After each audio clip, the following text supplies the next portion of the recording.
universal work as the separation of our people from the devil. For the purpose of destroying the devil in these people. I want to be practical. This is what you have to keep and study all your life in the Bible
having peace. For sure.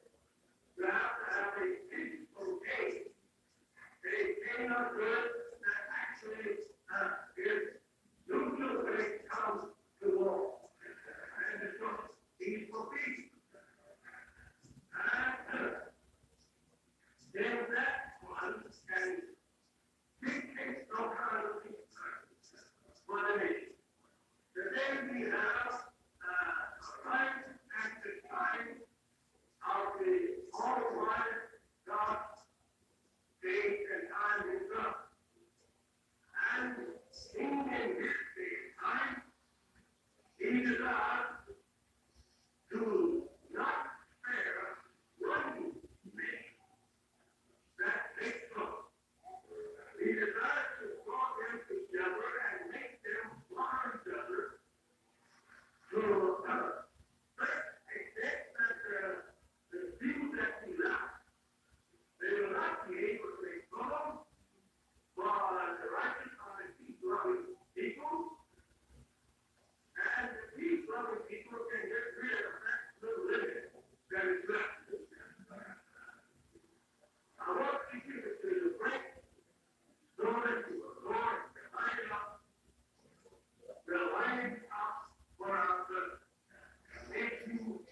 their power. That'll take them to 400 years ago. You are still taking this sick, little sick, and food, and having lots of food. But when we get the education of the devil, sometimes makes us more like it.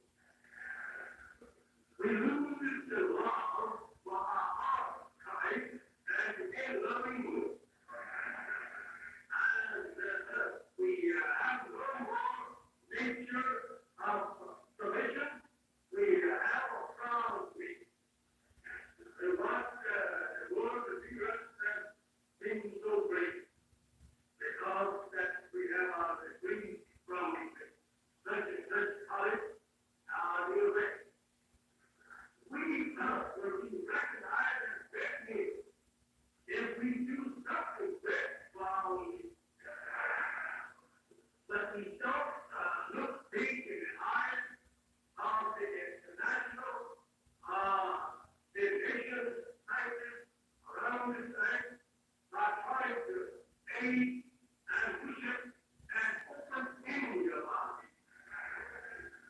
What would you look like this afternoon coming out there to Temple, about number 2 Illinois, to demonstrate the white man? And the part of the elections of God.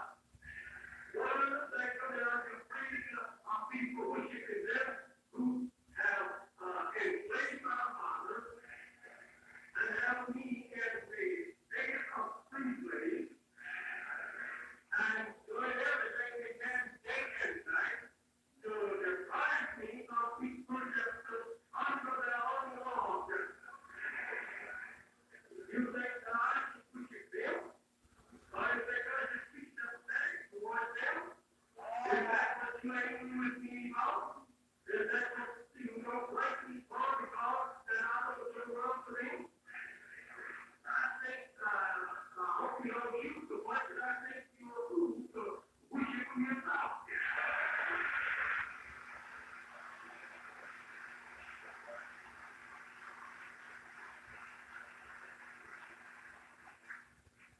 We must remember that according to the devil, in coming news, that something is happening here and there among the nations. It should be stirred up. We should stir ourselves for stuff because people are represented by our enemies. What shall you and I do? If America don't see a future for herself, should not you and I see a future for us? Should not we seek not only a future for self, but get together, unite, and seek a future for our nation? You are a people that is like a rabbit under a big hawk that have no oxygen as long as you look for the hawk to shower you. We must remember that we were not brought here to be made equal with white people. We must remember that the only desire that the white man had for our fathers 400 years ago when they landed them here in the Western Hemisphere was to be legal. Work there and make them to open up our country and do the work that we would like to do. That's all they had to do. That you just gotta come up here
It is long past due. I was told by a youth agent not so long ago, hurry and get them ready. Tell them to get out of the way. They're ready enough.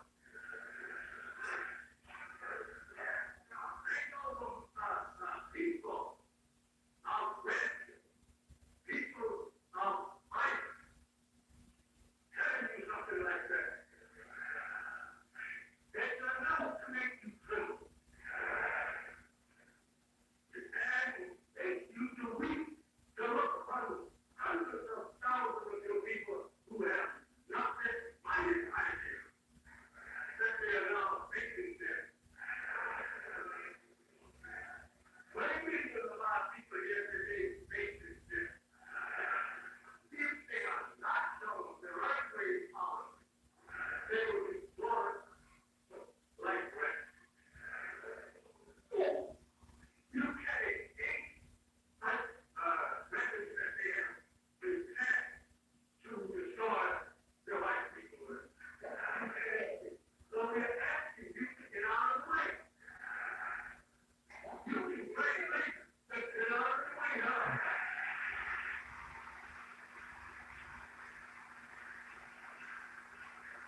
Assalamu alaikum. Wow. Sir. In the most holy name of Allah, who came to us, the black man and the black woman here in the hills of North America, in the divine person of Master Farad Muhammad, the great Mahdi, and the one God to whom all holy praise is due forever, the Lord of all the worlds. We forever thank him for his coming and for his raising up in our midst a divine leader, a divine teacher, and a divine guide in the personage of the most honorable Elijah Muhammad the last and the greatest messenger of Allah. So it is in their two great names. And I would like to greet you once again, my beloved black brothers and sisters in the nation of Islam's reading words of peace in the Arabic language, which is indeed the original language of the original black man. Assalamu alaikum. Wa alaikum salam, sir. All praise is due to Allah for the most honorable Elijah Muhammad. For those of you, and there should always be at least a few, who are unfamiliar with the words Assalamu alaikum, you should not be unfamiliar with the words Assalamu alaikum because they can be found in your Christian Bible. Once again, if you are unfamiliar with the words Assalamu alaikum, you should not be unfamiliar with them because they can be found in your Christian Bible.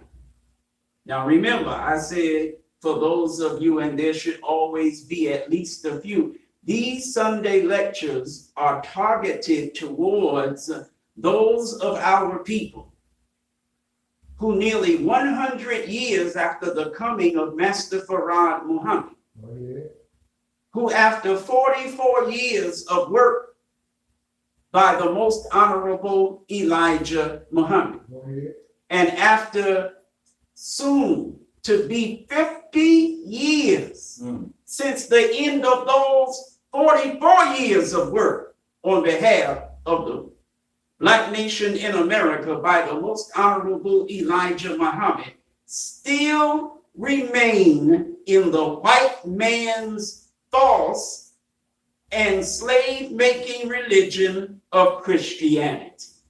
Are y'all listening to me? Yes, sir.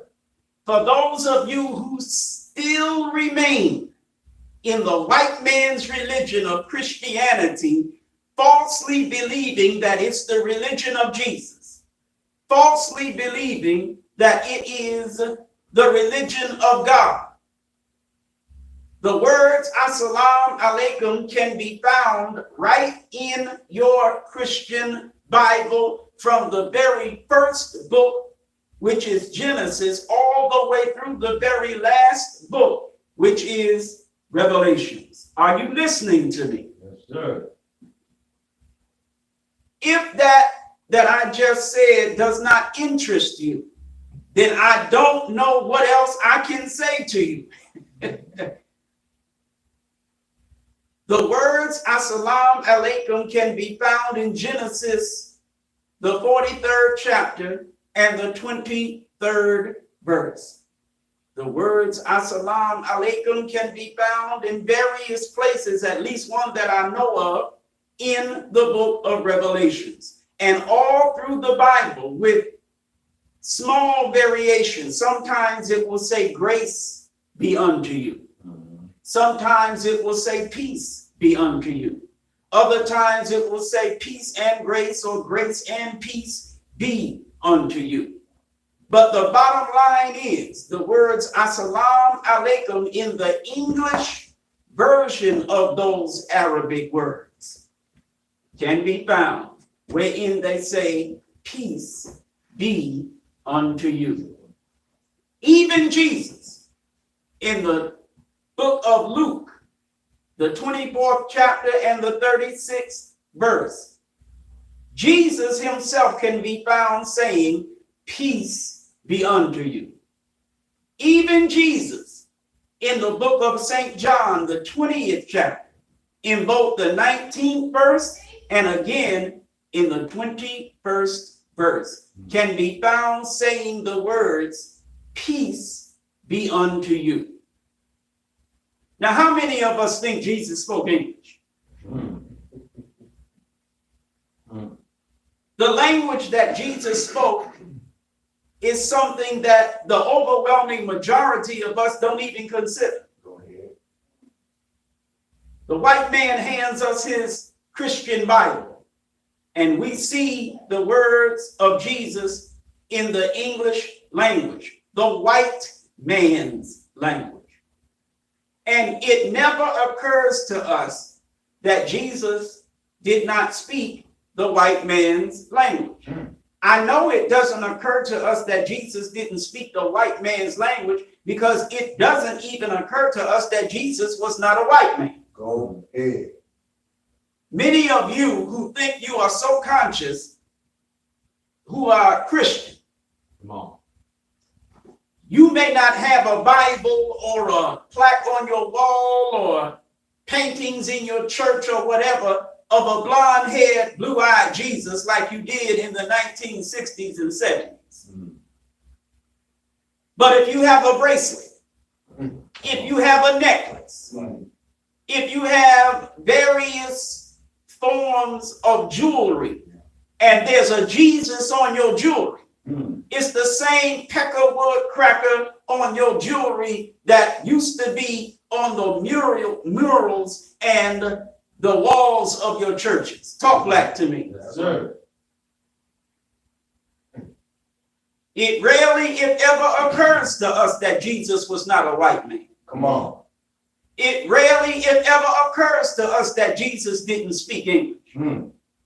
For those of us who think we are pseudo scholars of religion, you say, well, he spoke Hebrew. Some of you have these Bibles called Tanakh, and you think you are pretty smart Negro because you have a Tanakh. How do you say peace be unto you in Hebrew? You say Shalom Aleichem. And don't think that this is some Muslim stuff and I don't know what I'm talking about. I watched a movie about some Jews. It was about an Old Testament story. Go ahead. And one of the Jews walked up to another one and said, Assalamu alaikum. Go ahead. And as a Muslim, I said, gotcha. You all right? Yes, sir. I said, I wonder how many people picked that up. Well, according to the same devil, he says that Jesus spoke Aramaic. Well, what the HE17Ls is Aramaic. Whatever the white man wants it to be. Well, how do you say peace be unto you in Aramaic, white man? You say it Assalamu alaikum. And you don't argue, white folks, because you have Masonic lodges and Masonic shrines, and right on the outside where everybody can see it, hidden in plain sight, are written on the wall of the front of your lodge or shrine. Assalamu alaikum. Go ahead. But you are Christians who are members of the Masonic Lodge and Shrine. Everybody all right? Yes, Yes, sir. sir. When I was in the church, Go ahead. I was not born Muslim by persuasion. I was only born Muslim by nature. Go ahead. Peace. I was born a Muslim to a Christian family and christened in the Christian church. Make it plain. And until I was 21 years old, I did not accept Islam. Peace. When I was in the church, I can remember one Sunday when the Masons visited our church. And they were seated either in or near the front row, a whole contingent of them. Go ahead. Teach. And they had on a sash. You know, like the sashes the beauty pageant wearers wear. They had on a sash. Teach. It was a red sash Teach. with a white crescent, not going this way, but going this way. Right. Yes, sir. Teach. And a white star inside the red sash. They were wearing the holy and greatest universe flag of Islam. Yes, sir. Go ahead. Being in the Christian church, I didn't know what that meant. And at the top of their flag, they had a sword going across it. Are you listening to me? Teach. It wouldn't be until a couple of years later when I accepted Islam that I would learn what that meant. Yeah. Teach. The most honorable Elijah Muhammad teaches us that the Masons and those Shriners come out once a year and they wear the fez of Islam with the flag of Islam on it, and they have a tassel on the fez, but the tassel is tied down. Right. Teach. What's the name of my subject this afternoon? Confusion, Confusion. misunderstanding, And misinterpretation. and misinterpretation. Yes, sir. Right. I said the Mason and the Shriner wear the fez with the flag of Islam on it with a tassel that is tied down. Is that right? Yes, sir. Go ahead. Right. Make it We're right. talking about Assalamu alaikum. Yes, sir. That's why we're talking about Masons and Shriners, because Masons and Shriners are Christians, Right. yet they are Muslim sons. That's what Mason means. Right. Right. I don't care if a Mason denies that. Right. My son. That's right. Mason means Muslim son. Go ahead. I don't give a damn if the Grand Master of the lodge says that's not true. Right. I'm telling you, yes, it is true. Yes, sir. Mason means Muslim son, Go ahead. period. And so the Masons greet each other by saying Assalamu alaikum. Teach. Are y'all listening to me? Mm-hmm. These are Christians who belong, some of them, to the ancient Egyptian Arabic order of nobles of the mystic shrine. Go ahead, man. Islam all up in there. Ancient, Yes, sir. Ancient. not recent, Right.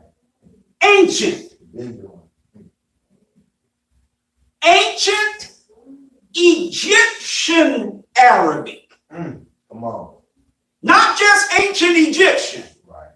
not just ancient Arabic. Now, ancient Arabic takes you way past Prophet Muhammad. Is everybody listening? Yes, sir. Yes, sir. Keep going. We're talking about an ancient Arabic that's tied to Egypt, an ancient Egyptian Arabic, Right. ancient Egyptian Arabic order. We're talking about an order. Right. Not, yo, you better do this, not that kind of order. An order, meaning a group of individuals. Right. An order. But what kind of order is it? It's an ancient Egyptian Arabic order. Right. Of what? An ancient Egyptian Arabic order of pizza? No, sir. As you were, sir. Is it an ancient Egyptian Arabic order of fried chicken and fried okra? As you were, sir. It's It's an ancient Egyptian Arabic order of nobles, not peasants, Come on. nobles. That's right. Peace. Of what? Of the mystic shrine. Come on. What is a shrine? Right. What does a shrine remind you of? Altar to God. Something dead, right or wrong? Yes, sir. Altar of God, yeah, but something dead. Yes, sir. The mystic, now we're talking about something mystical, Yes, sir. meaning there's more to it than meets the eye. Go ahead, teach. Hey. Did anybody catch what I just said? Yes, sir. Something that is mystical is something that there is much more to than meets the eye. Yes, sir. So if you just look at it on a surface level, you miss the overwhelming majority of what you're looking at. Right. You looked at it and never saw it. It's hidden in your plain sight. It's mystical. Well, why is this shrine mystical? When you set up a shrine to something, what's that mean? Go ahead, teach. When something is enshrined, what does that mean? Come on, Chip. There's something very, very special Right. about this, so much so that it has been enshrined. Go ahead. To enshrine something to a certain degree is to preserve it. Y'all all right? Yes, sir. All right. So here's a shrine that has a mystic quality to it Go ahead. that involves something or someone dead.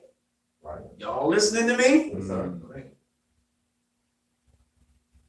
And this shrine is tied to an ancient Egyptian Arabic order of nobles. Talk back to me. Yes, sir. Yet the members of this fraternal order are Christians who greet the way Jesus greeted, That's right. by saying Assalamu alaikum, who studied this book, the Holy Quran, Come on. but they are Christians. Teach. They begin as initiates in their order with this book, the Bible. Right. And until they reach the highest degree, they're in this Bible. But once they reach the highest degree, the 32nd degree, Come on. they go from this Bible to this Quran. Are y'all listening to me? Yes, sir. Yes, sir. Make it plain. They are studying Islam in secret, Mystic.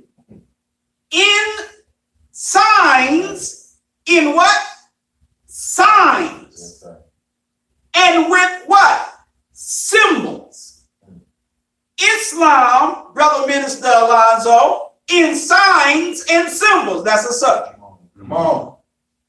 Teach. Islam in signs and symbols.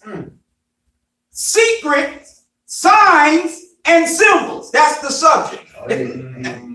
Y'all all right? Yes, sir. All praise is due to Allah for the most honorable Elijah Muhammad. Now keep in mind, I'm saying this in the context of confusion, Yes, sir. misunderstanding, and misinterpretation. Yes, sir. Go ahead. The tassel on the fez of the mason is tied down. It does not freely Hello. swing or flow, right or wrong. Right. It's tied down, meaning limitation. Yes, sir. Go ahead. What limitation?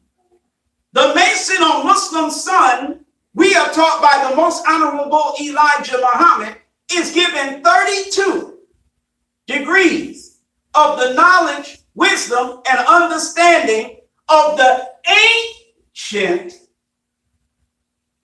original people. Are you listening to me? Yes, sir. Go ahead. Teach. Some say 33 degrees, 1 degree above freezing. Go ahead. Right. Are you listening to me? Talk about Mr. Freeze. And so the tassel is tied down to indicate that limitation of 32 to 33 degrees. From what I have been told, the 33rd degree is honorary. Right. Are y'all listening to me? Yes, sir. Right. Come on. Teach. Right. See that old school Nation of Islam teaching? Come up. When you reach the highest degree in Freemasonry, if you have enough money to pay Right. and permission from the Pope of Rome, Right. you can actually go and visit the body, the dead body of Jesus, not the live body up in heaven, but the dead body of Jesus that's buried in Jerusalem. Go ahead. Teach. Y'all all right? Yes, sir. There are high Masons and or Shriners who have looked at Jesus. They know he's dead. Come on. And yet perpetuate the lie that Jesus is alive in heaven somewhere. Come on. That's why the sword is on the upper part of their Right. flag of Islam. Right. Good. The sword is there to indicate that what they know, what you saw in Jerusalem is a secret and you better not tell it. Teach. Teach. Or your head will be chopped off with this sword. I don't mean that in 2024, someone will actually take a sword and cut your head off. Right. It means the revelation of the secret is a capital offense. Come on. And you subject to get that work. Everybody all right? Yes, sir. All praise is due to Allah for the most honorable Elijah Muhammad. Confusion, Yes, sir. misunderstanding, misinterpretation of what? Of truth. Go ahead. You have been given, some of you, 360 degrees of knowledge, wisdom, and understanding. Go ahead. Your cipher has been made complete. Go ahead. Teach. And then after your cipher has been made complete, you go become a Mason? What in the hell are you doing? How that work? You're confused. Right. You misunderstand. Right. You have a misinterpretation of the truth. You already had God, the supreme wisdom. What you go into a lodge for? What you messing around with masonry for? Come on. For what? Come on. Are you actually going to put a fez on your head and tie the damn tassel down Right. with 120? Wow. You got a fez on your head with a tied down tassel with 120. Happy word, son. It's ridiculous. Right. Right. Masonry is not even for black people. Come on. Say that. Masonry is for white people. Yeah. The white man can be the son of a Muslim, but he can't be the Muslim. Go ahead, man. Are you listening to me? Loud and clear, Go sir. ahead. Here you have a lesson. Tell you what's going Why does Muhammad make the devil study? Come on. Why does who? Muhammad. Muhammad. Why does Muhammad suggest? No. As you were. Why does Muhammad ask? As No. you were, sir. Why does Muhammad plead? No. Ain't too proud to plead. As you were. Ain't too proud to beg. As you were, sir. Sweet darling. Temptation, brother. What? Temptation. Muhammad is too proud to beg. Right. Go ahead. You know, Muhammad ain't no temptation No, sir. because he too proud to be. Right. Ain't too proud to please, baby, baby. Well, Muhammad is too proud to please. See. See. Why does Muhammad make the devil? Right. Why does Muhammad make the devil? Now, who is Muhammad? See how I started with Assalamu alaikum and I'm just going off into one of my Eric tangents. Who is Muhammad, genius? Right. Come on. That's right. What does Muhammad mean? One worthy of praise and praised much. Muhammad is the name of God. Go ahead. Teach. That's right. Are you God? Go ahead. Then are you Muhammad? Yes, sir. Teach. That's right. How in the hell are you Muhammad making the devil study from 35 to 50 years God. in order for him to be able to call himself your son, Right. but you, Muhammad, Follow his son. Right. are a Mason now? Oh. Confusing. Oh. Misunderstanding and misinterpretation. See, the problem is you got the wisdom of the Nation of Islam without the structure of it. See. Man, I know somebody like that. You got the knowledge of the Nation of Islam without the training of See. Go ahead. it. And so without the structure, the training, you don't know what the hell to do with yourself. That's right. So you gonna become a Mason. For what? The best thing you could be, look, what is a fruit? Fruit is the best. Right. Right. Right. What is a fruit? A fruit is the best. A fruit is the best. Yes, sir. Is a Mason the best? As you were, sir. As you were. When the question is asked, what is a fruit? Right. The term fruit is used as a shortcut or shortening of what? Fruit of Islam. Yes, sir. F-O-I. Yes, sir. Go ahead. So when you say what is a fruit, you are saying what is an F-O-I? Yes, sir. That's right. A fruit or an F-O-I is the best. Yes, sir. See. A fruit is better than a Mason. Go Go ahead. A fruit is better than a shrine. Go ahead. See. A fruit is better than anything there is. Come on. That's right. He's the best. What the hell? But see, you're not a fruit Right. Right. because you're confused. You misunderstand. See. You misinterpret. You got the lessons, but you misinterpret them. Go ahead, man. A fruit is the best. Come on. We don't learn masonry. Mm. Masons learn us. Right. Right. See. Go ahead. Masons don't teach us a damn thing. We teach them. Right. See. Mm. Go ahead. Y'all all right? Yes, sir. You know, Minister Eric's mouth is out of control. Mhm. So I'm going to control it today instead of letting it be out of control. And I'm not going to say we the pimp and they the hoe. Yeah. Because you know I shouldn't say that. Right. Y'all all right? Yes, sir. All praise is due to Allah for the most honorable Elijah Muhammad. The hell I look like becoming a Mason. Come on, brothers. Come on. For what?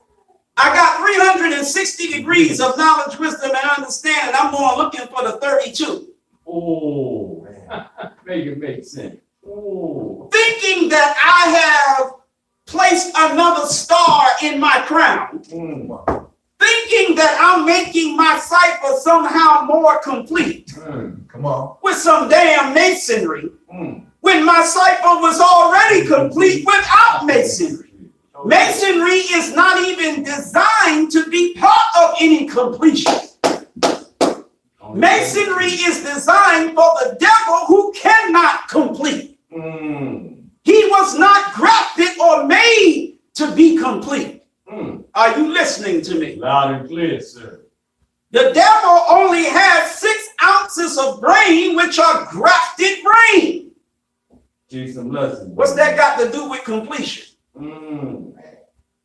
Hello? Make it make sense, brother. The original man has 7.5 ounces of brain, which are original. The devil only has 6 ounces of brain, which are grafted brain.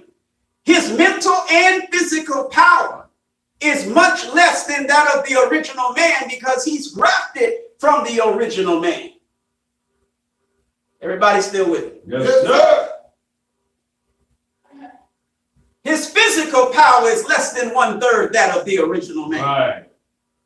He's weak boned. He's weak blooded. He's stale faced. He's grafted from original. What does that have to do with completion? The Holy Quran, which is the history written by the scientists in the year 1 of every 25,000 year cycle, the Holy Quran, of which this is just a script of writing from, it says that Allah makes man complete. I'm paraphrasing. Right.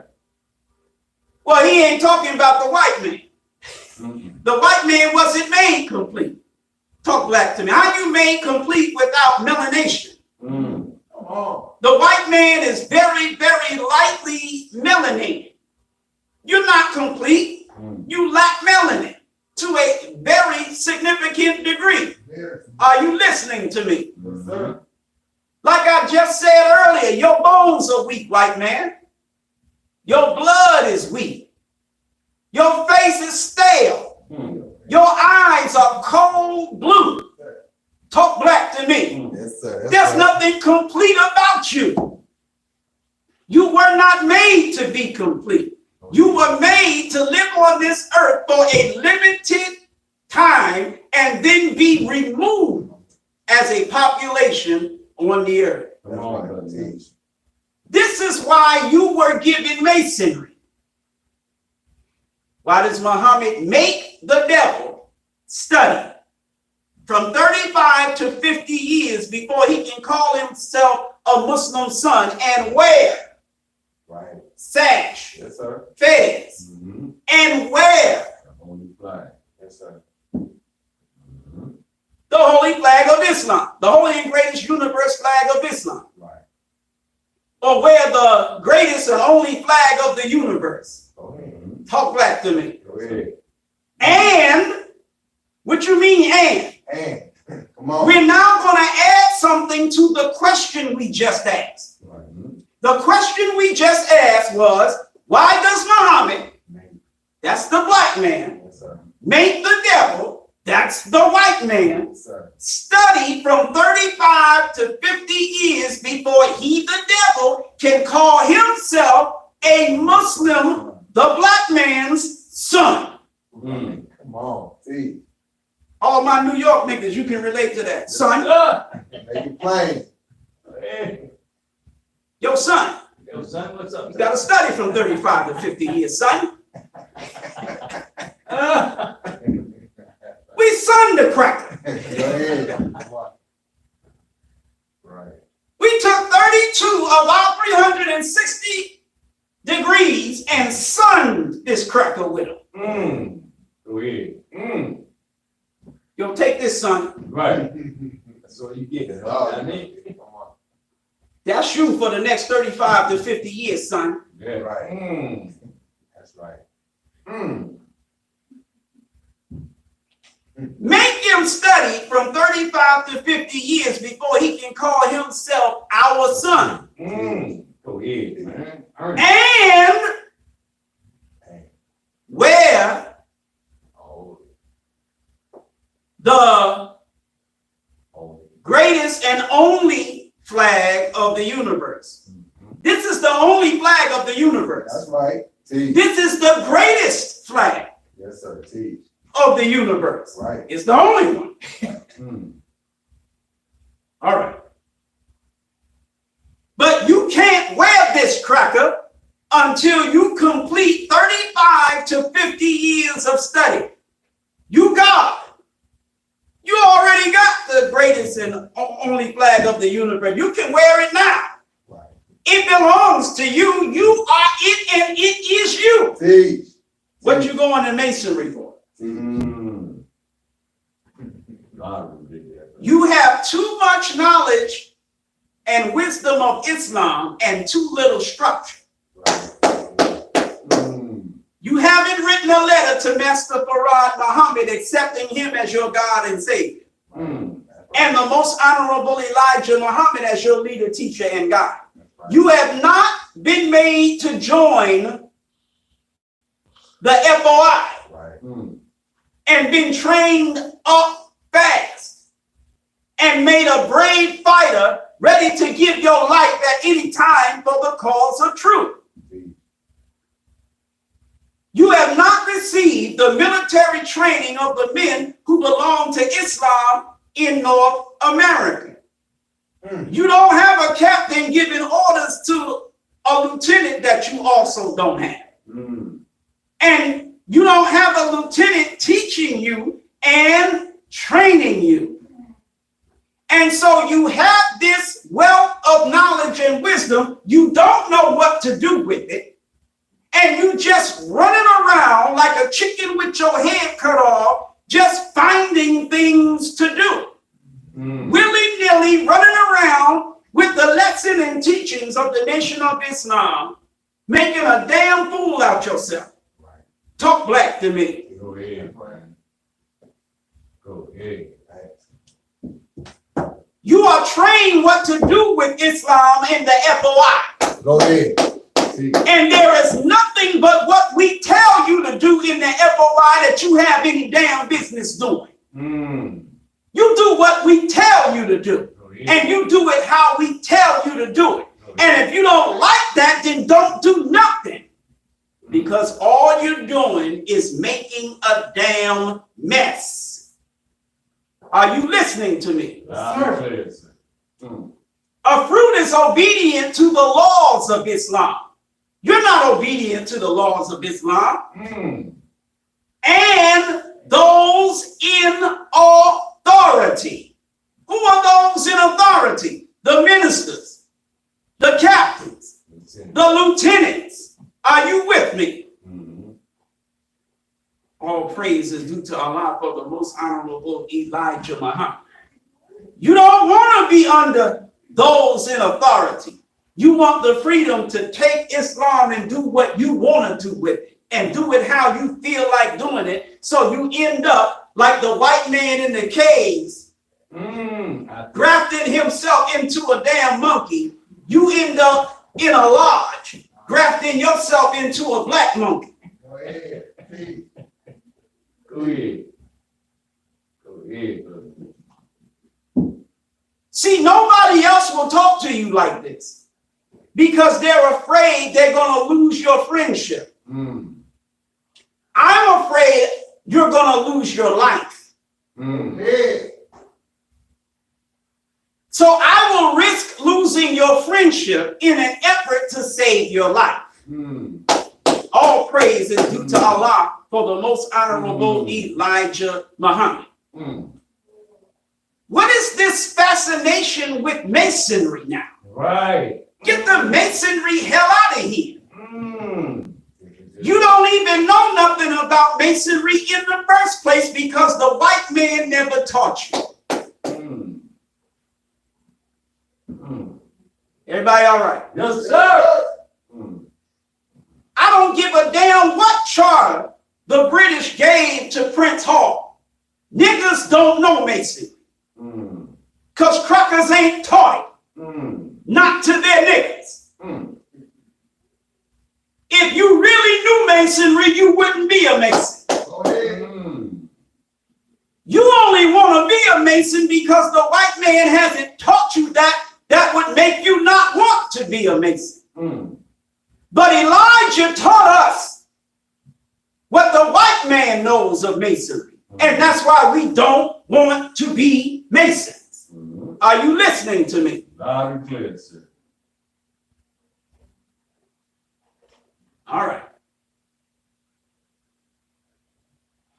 he must add a sword to the upper part of the holy and greatest universe flag of Islam. Mhm.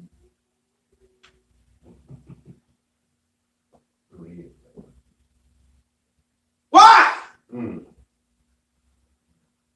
Well, paraphrasing the answer to the lessons, so that he, the devil, could clean himself up. Excuse me? That's right. So that he could clean himself up and what? Great.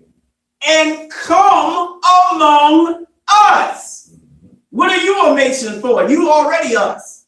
Mm. Mm. You're the us that the devil has to study from 35 to 50 years to be able to come and do trade among.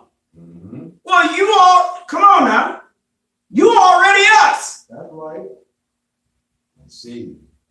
You already civilized, supposedly. Mm. You already cleaned up. Mm.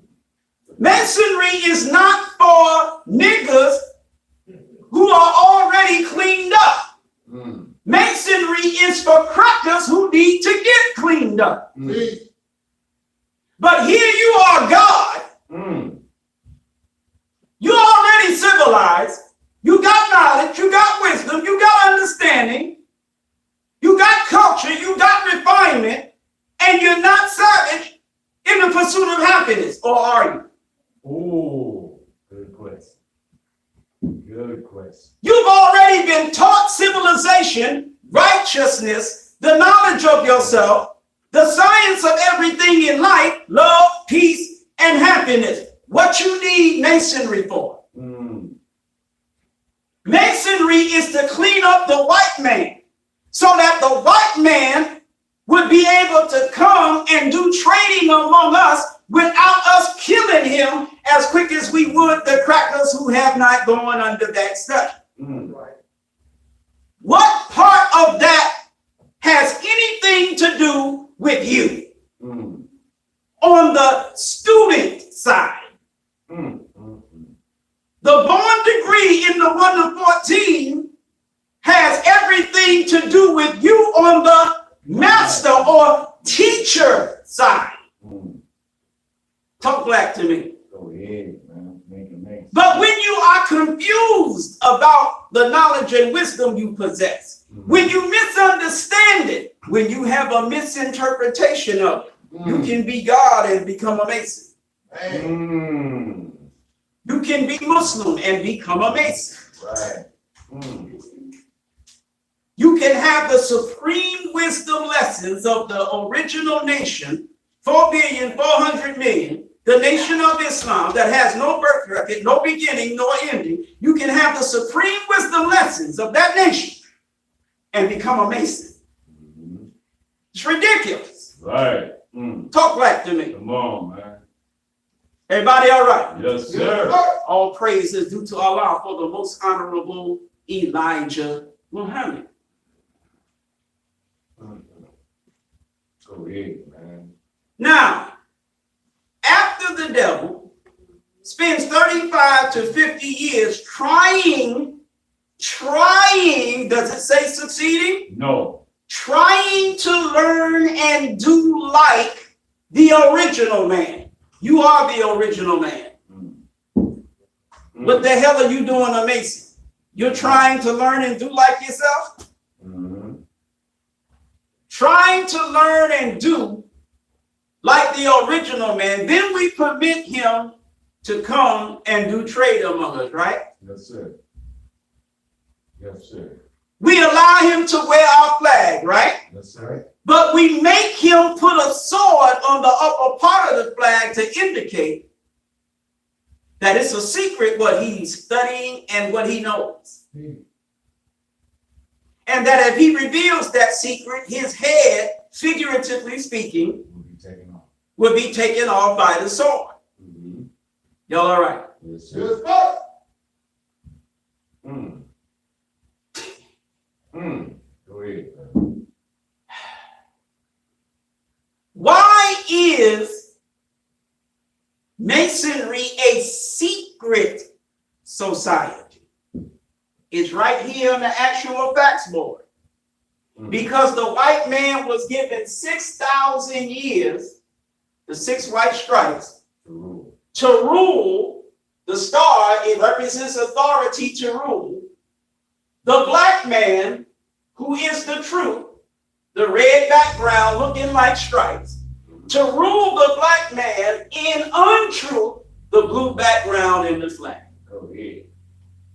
Are you listening to me? Loud and clear, sir. He had to be given enough truth to rule the people of truth in untruth. And the truth that he was given, therefore, had to be kept secret. Are you listening to me? He was given signs and symbols of the truth that he was given a limited amount of. Right or wrong? He has the square, the T-square. He has the compass. And they are used as signs. They're used as symbols, right? Yes, The sir. square and the compass. Building tools. They're tools of architecture. In the lesson, it says, the holy flag of Islam is the greatest and only flag known, right? Yes, sir. The universe is everything. Sun, moon, and stars. They're planets. Planets means something grown or what? Made from the beginning.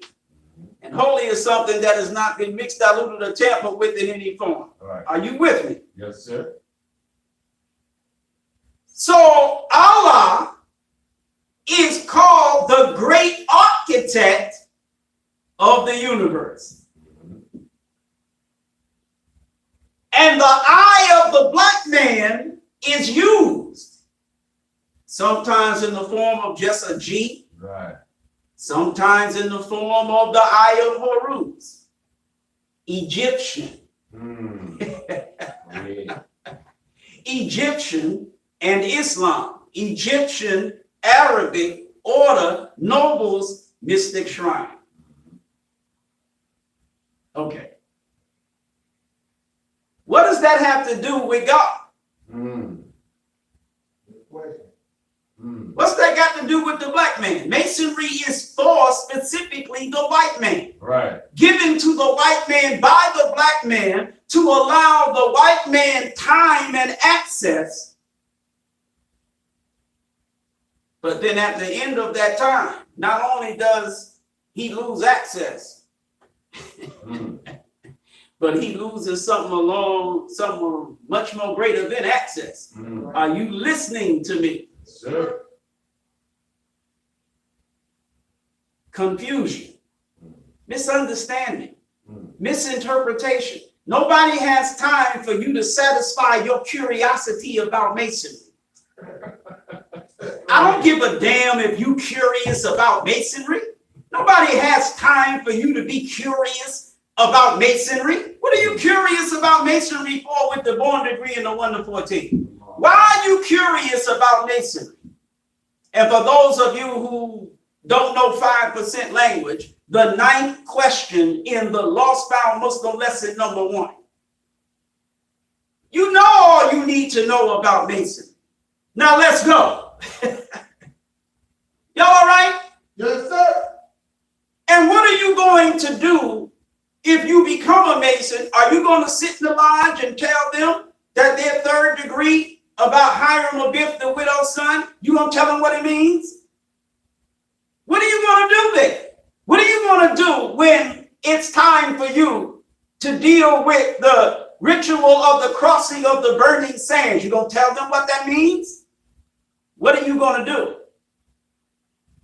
Because if you're going to come in there as an initiate and you're going to start trying to explain everything they don't understand, then what the hell are you doing there since you know so much? That's how I would look at you. Well, you come here to learn or you come here to teach? Come on. Y'all all right? Yes, sir. And last I heard, you can't become a Mason for free. Mm-hmm. Nor can you become a Mason just because you feel like it. You don't just walk up to the lodge and say, I want to join. Mm-hmm. You have to be sponsored by someone. Mm-hmm.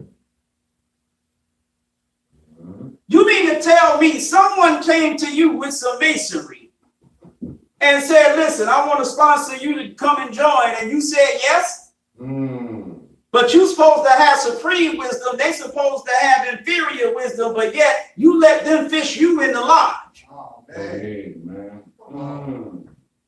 Talk back to me. Mm.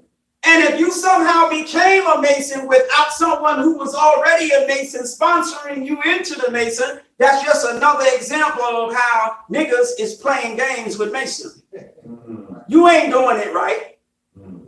Like a lot of you Muslims running around with lessons you bought on 125th Street. Come on. You're doing it right. FOI manuals you bought online on 125th Street. You're doing it right. And you running around presenting yourself like you equal to Eric Muhammad. Nigga, you done lost your damn mind. Wow. Anybody that will listen to you in addition to me is a jackass. Mm. Let alone listen to you instead of me. Mm. Yeah.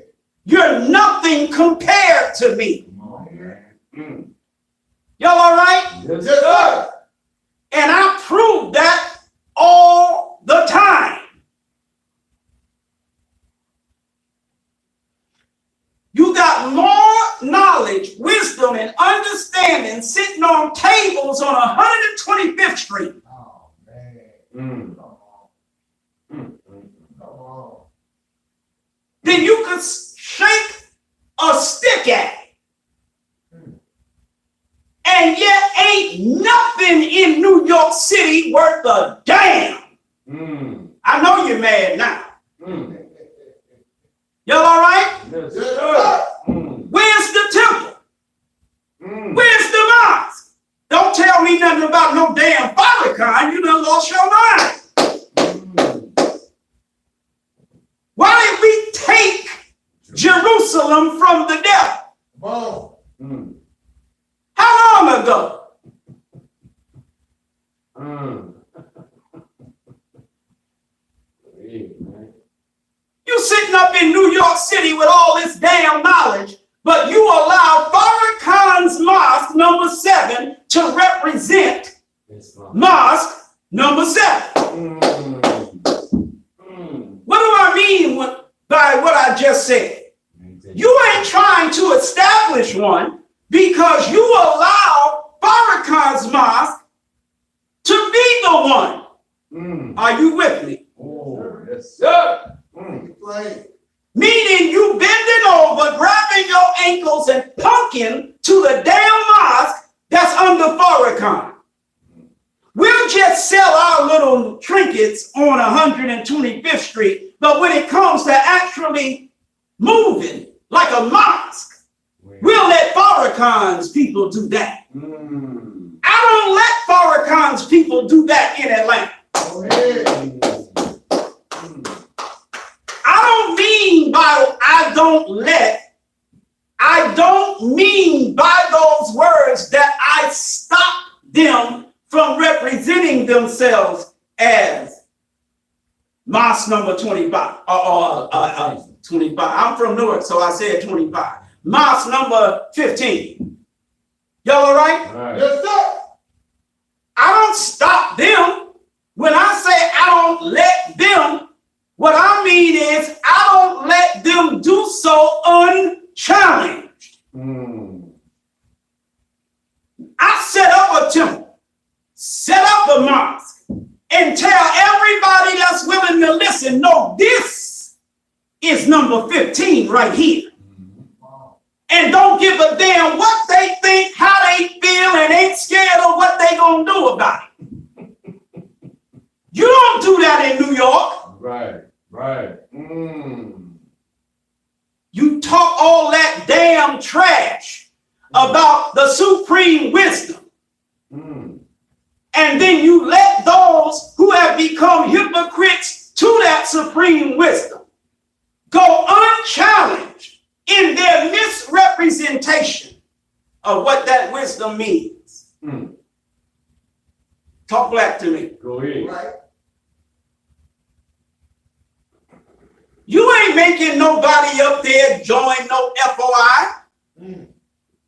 You let the followers of Farrakhan make whoever they can make join whatever the hell they got.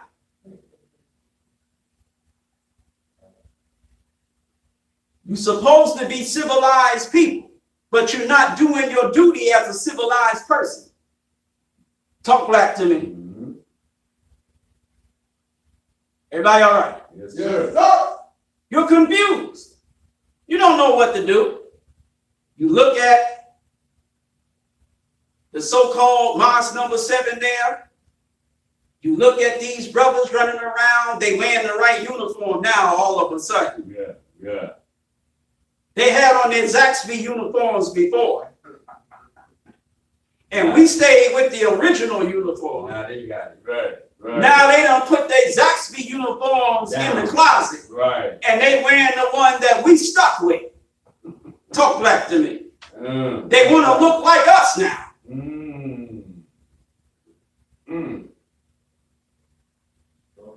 You see them running around doing whatever they're doing. The few times you ever see them running around doing a damn thing, it ain't often. Right. Talk back to me.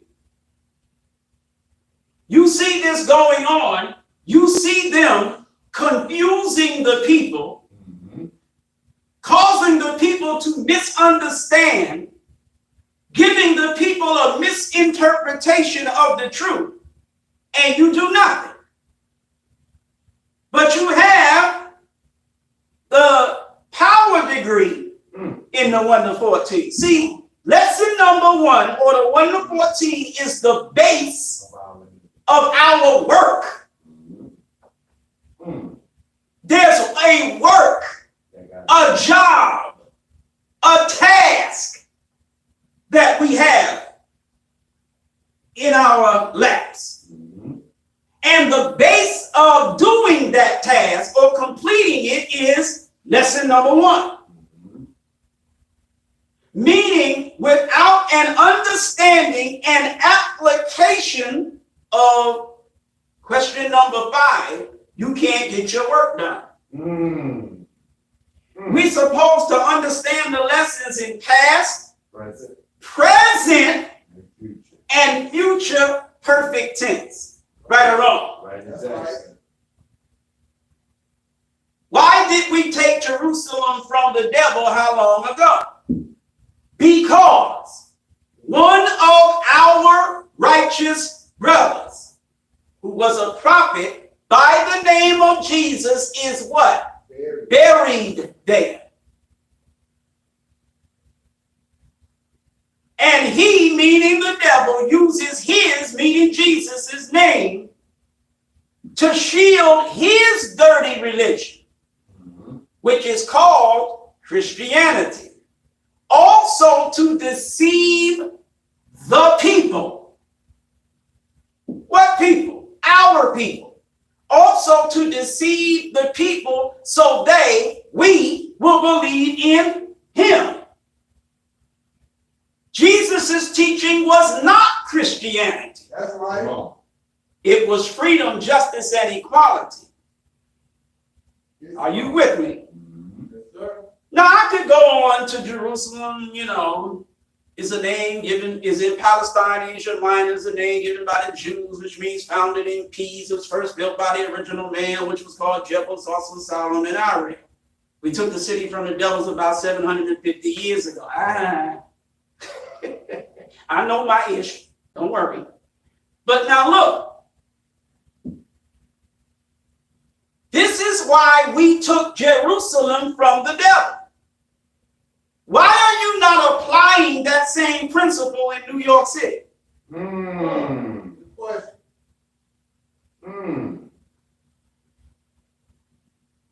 There are 4 Jesuses.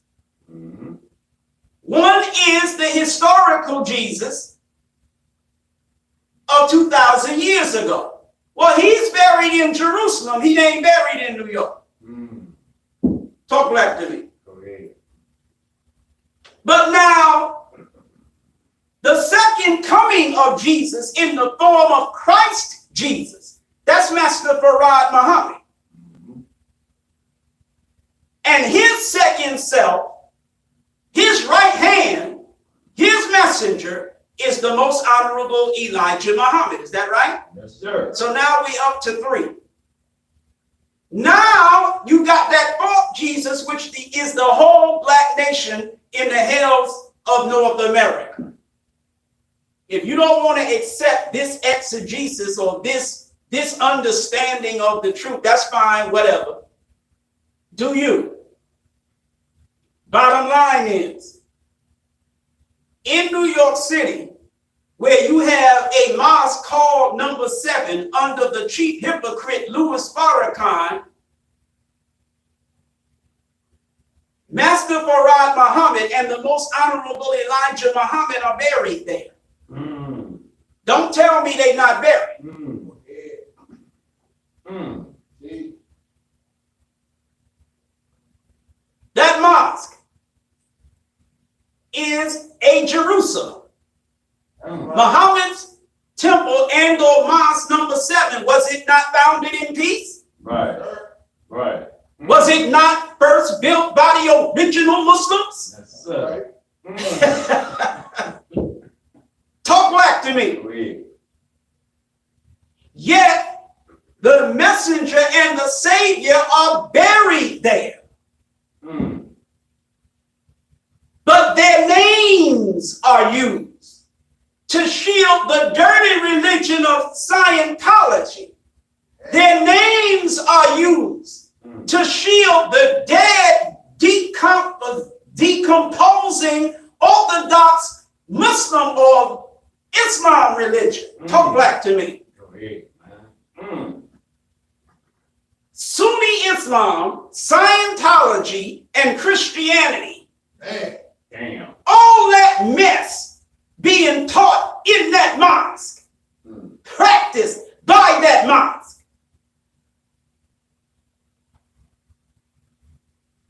While Elijah and Farad are buried. Go ahead, man. Mm. And instead of you taking it, I'm nobody talking about running up in there, beating nobody up, and taking over their building. No, the way you take it from them, this Quran tells you how to do that. You cast the truth at the falsehood until you knock out its brains. Mm. Are you listening to me? Loud and clear, sir. Mm. Mm. A disorganized truth cannot defeat a well-organized lie. Mm. A non-mobilized truth cannot defeat a well-mobilized lie. Mm. Talk black to me. Mm. A fruit is the best. He's constantly training and conditioning himself to meet and overcome all obstacles in his path. Right or wrong? So praise. Mm. Okay, they take that principle and apply it to the lie that they are representing instead of the truth that they are supposed to represent, and you just sit around on tables selling manuals and lessons. Wow. Mm. You just sit around up there reciting or knowing this and that and the other thing, just willy-nilly doing whatever the hell you want to do. You ain't constantly training. You ain't conditioning yourself. You have allowed them to be an immovable obstacle in your path. Talk back to me. Mm. They are using the holy and righteous names of Master Farad Muhammad and the most honorable Elijah Muhammad to deceive black people up there into believing in them. And you do nothing because you're confused. You misunderstand. You got a misinterpretation. You've taken on mixed instructions. Talk black to me. Wow. Some of you have not done that. You're supposed to be strict followers of the most honorable Elijah Muhammad. But you got issues with Minister Eric. Mm. Talk back to me. Mm. You got issues with Minister Allen. So you sitting around like bumps on a nigga log, claiming you with Elijah. You ain't doing nothing, because you ain't about nothing. Talk back to me. Everybody all right? Yes, sir. I bet you they not. Mm.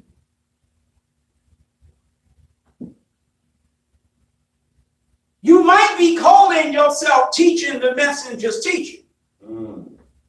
Come on, bro. representing some dead minister Mm. that the messenger fired. Mm. Mm. See, when I talk like this, I don't solve nothing. I just create more problems, right? Mm. Because that's what truth does. In an era of confusion, misunderstanding, and misinterpretation, when you bring clarity, you become the enemy. Mm. Clarity is the enemy of confusion. Clarity is the enemy of misinterpretation. Clarity is the enemy of misunderstanding. So I'm the enemy. Because you are a confused, misunderstanding, and misinterpreting jackass, and I'm bringing clarity, and you mad. Who he think he is? Nigga, who you think you are? Come on. Go ahead, man. Messenger appoints a minister. That minister gets caught in some crap. Messenger busts that minister. Stops using him. Then after the messenger departs, years later, here this minister come popping up again, talking about he the national representative of the Nation of Islam. Mm. Mm. The Nation of Islam is in too weak a position to check this nigga. Mm. So he gets away with it. Mm. I'm the national representative. I have authority from the most honorable Elijah Muhammad to unite all the temples. Mm. Talk back to me. Mm. Nigga, you didn't even have the authority at the time of the messenger's departure to lead one temple. Mm. How do you have authority of the messenger to unite all temples? Mm. When the messenger departed, you didn't have no authority over no temples. Mm. Talk back to me. Mm. But you pop up later. And when you pop up later, you don't pop up talking about you know national rep. You don't pop up talking about you got authority to unite all temples. You don't start going to different cities trying to get different ministers of different temples to come up under you. That's not what you did. Nigga, I know that ain't what you did because I was with you momentarily while you did some of what you did. Right. Are you listening to me? Great. I worked with Minister John Muhammad in Chicago. Mm. As the result of my relationship with Minister Kevin Ali, who was working with Minister John Muhammad in Chicago. I meet Minister Kevin, he plugs me in. Okay, fine. Now we're going to put Atlanta on the map. Mm. Charlotte was on the map already. We're going to put Atlanta on the map. Mm. Everybody with me so far? Yes, sir. Okay. I go to Chicago for Savior's Day. One of the ministers sitting up in there is this dead minister who supposedly got authority to unite all the temples. Wow. He was there as a minister in unity with the ministers who were in unity with Minister John. See, it wasn't till he fell out with Minister John that all of a sudden now, He the man. he the man. Mm. Mm.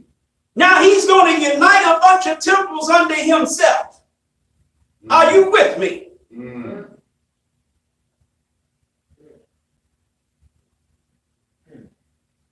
You let this nigga represent himself as the minister over ministers. Mm. I got the flyer to prove it. Wow. Mm. Under Muhammad's Temples United, under the leadership or under the leadership or under whatever, Minister Bashir Muhammad. Mm. The only man that Muhammad's temples are supposed to be united under is the most honorable Elijah Muhammad. Go ahead. Mm. That's right. Ain't no temple supposed to be united under no damn Eric Muhammad. Go ahead, man. Ain't no temple supposed to be united under no damn John Muhammad. Mm. Ain't no temple supposed to be united under no damn Muhammad but Elijah Muhammad. Right. Talk back to me. Go ahead, man. Mm. Go ahead.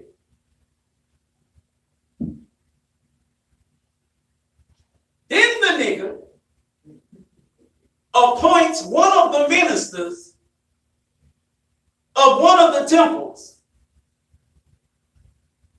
You know why I stopped when I said one of the temples? Because ain't no temples. I done said this 1,000 times. You got temples united Mm. without being temples to unite. Come on. There are no temples to be united. Say that. You're lying. You're faking. You're phony. You say you are Muhammad's temples united. You ain't got no temples. Mm. Talk back to me. You Muhammad's closets united. Mm. You Muhammad's trunks united. You Muhammad's glove compartments united. You Muhammad's offices united. Wow. Home offices. Damn. Damn. Tax deductible.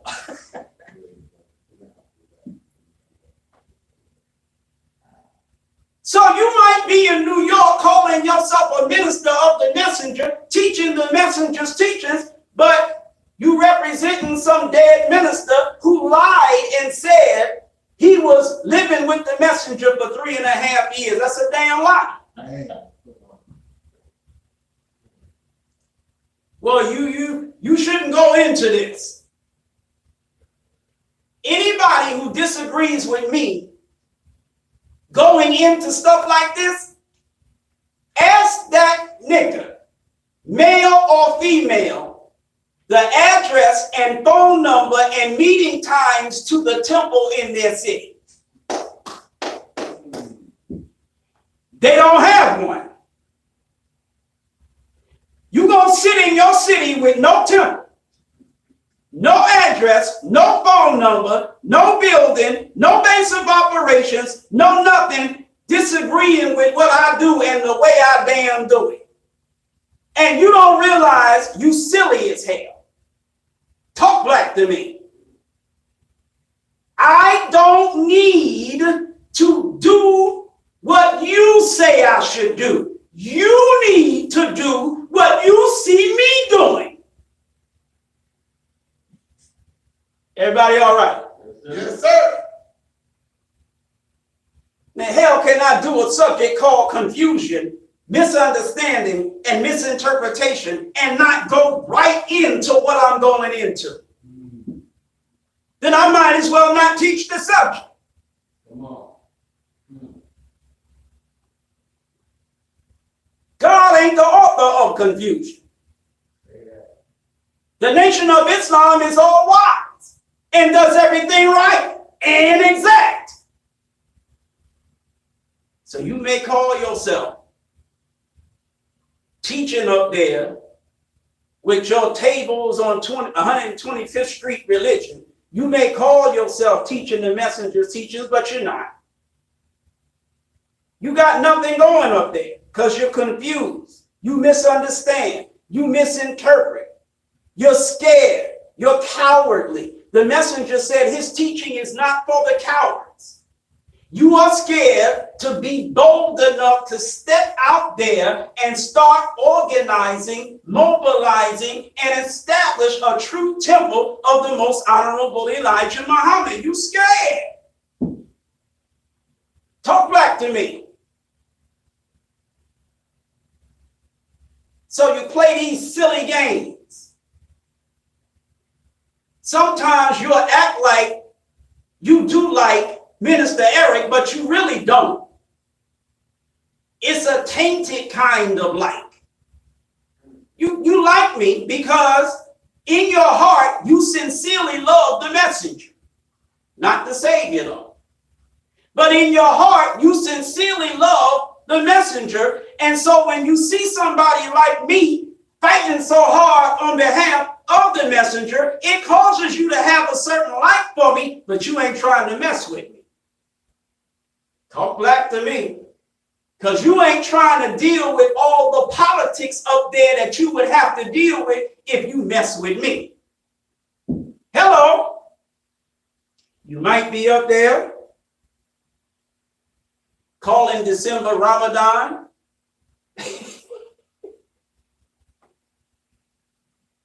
Because you've been up there 13,479 years calling yourself a temple of the most honorable Elijah Muhammad and ain't got yourself a base of operations yet. You started working up under Minister Jeremiah Shabazz. Minister Jeremiah been dead 93 years. And you still haven't done anything up there. Talk back to me. You're confused. You misunderstand. You got a misinterpretation. You got the supreme wisdom, but you're not applying it. Are you listening to me? No.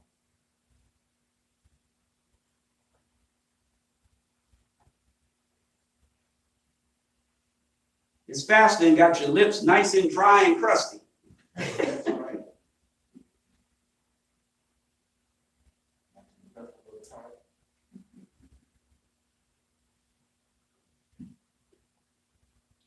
Our people are dying.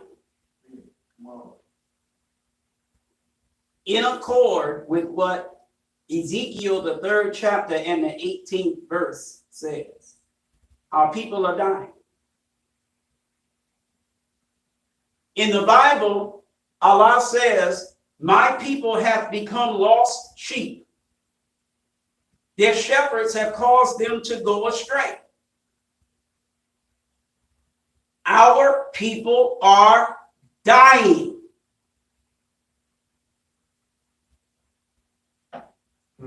And you sitting around playing. Do you though? It's okay. Do you? Now, if you are a Christian and Jesus greeted by saying, peace be unto you, or Assalamu alaikum, or Assalamu alaikum, and he was not a white man, what does that suggest to you? Nothing. Why doesn't it suggest anything to you? Because you're too dead for it to suggest much of anything to you. Not physically dead, but mentally dead. Bottom line, brother and sister, Jesus was not Christian. Jesus was Muslim. Jesus taught the religion of Islam just like all the prophets taught the religion of Islam. But the white man uses the holy and righteous name of the prophet Jesus to shield his dirty religion, which is called Christianity, and to deceive us into believing in him. And we are all up in this white man's churches right now today. The Black Christian church is die-hard believing in the white racist religion. You will not leave the white man's religion. and you remain in that religion in the name of Jesus, a man who didn't even teach that religion, a God who didn't even author that religion. Talk black to me. All praise is due to Allah for the most honorable Elijah Muhammad. Is this subject too slow, too basic, too fundamental for you? You need something more exciting? Looking for excitement is the reason you can be God and become a Mason. Because you're looking for excitement. Looking for excitement is why you're so confused, why you don't understand, and why you don't properly interpret.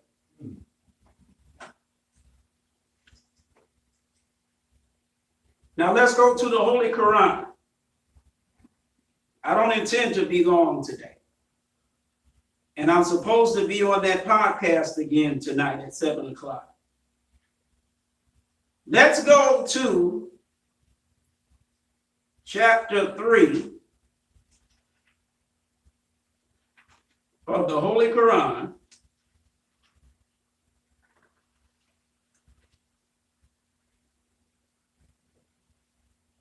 And let's begin to read. At the very beginning.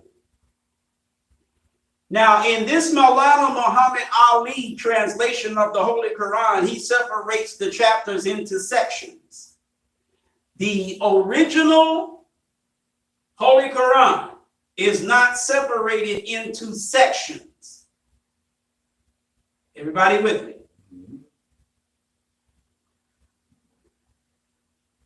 But as a study tool, even though the original Holy Quran is in this book, it's on the right side of it. If you just take the Arabic that's on the right side, from chapter 1 all the way to chapter 114, nothing but the Arabic, no interpretation, no footnotes, no nothing. That is the exact original Holy Quran that was revealed through Prophet Muhammad. We have the original. All we have with this is, in addition to that, we have the English interpretation of the original. Am I making sense? Yes, sir. So, Sunnis tell us all the time we don't understand Islam because we have to get a Quran in Arabic. Nigga, I have a Quran in Arabic.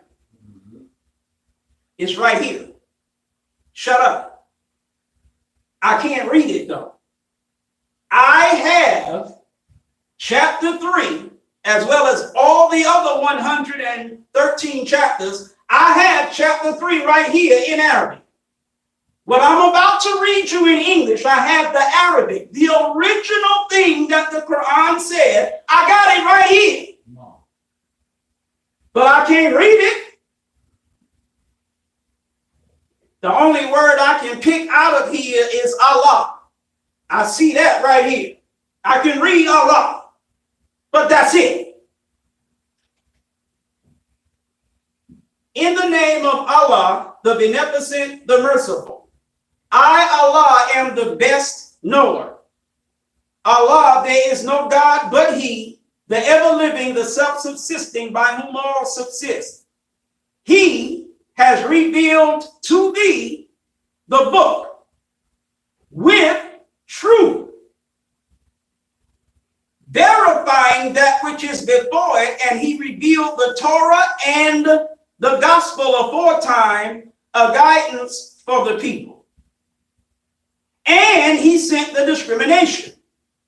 Those who disbelieve in the messages of Allah, for them is a severe chastisement, and Allah is mighty, the Lord of retribution. So, if you're someone who is advising the lost found nation of Islam that they need to get off their religious pedestal and let people who don't share their beliefs bring their talents to create a great Afro-descendant nation, you're a jackass. You sound like a complete fool. You sound like somebody, and this is a total speculative, off the top of my head, Ericology perspective. You sound like somebody who maybe you think the leader of the Lost Foundation of Islam is about to die or something. And you think this is an opportune time to come in and change the direction of it.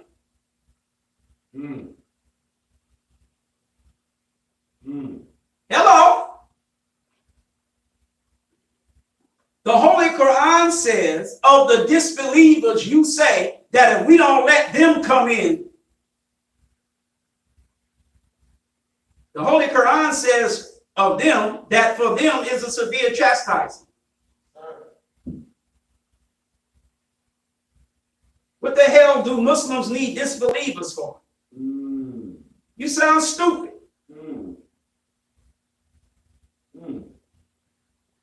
Surely nothing in the earth or in the heaven is hidden from Allah. He it is who shapes you in the wombs as he pleases. There is no God but he, the mighty, the wise. He it is who has revealed the book to thee. Some of its verses are decisive. We're dealing with the rule of interpretation.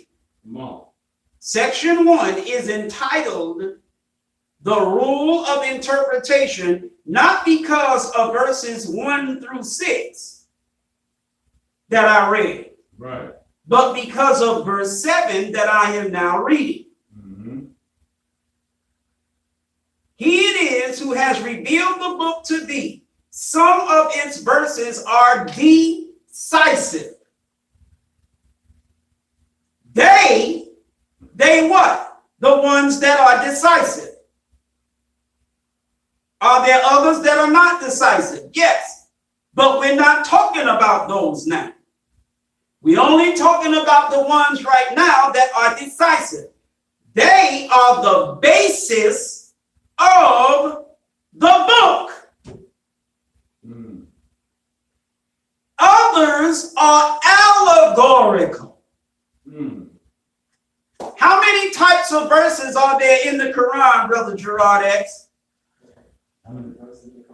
I didn't say how many verses. We know how many verses there are. How many types of verses are in the Holy Quran, Brother Gerard X? 2, sir. 2. Yes, sir. You have decisive verses. Yes, sir. And allegorical verses. Yes, sir.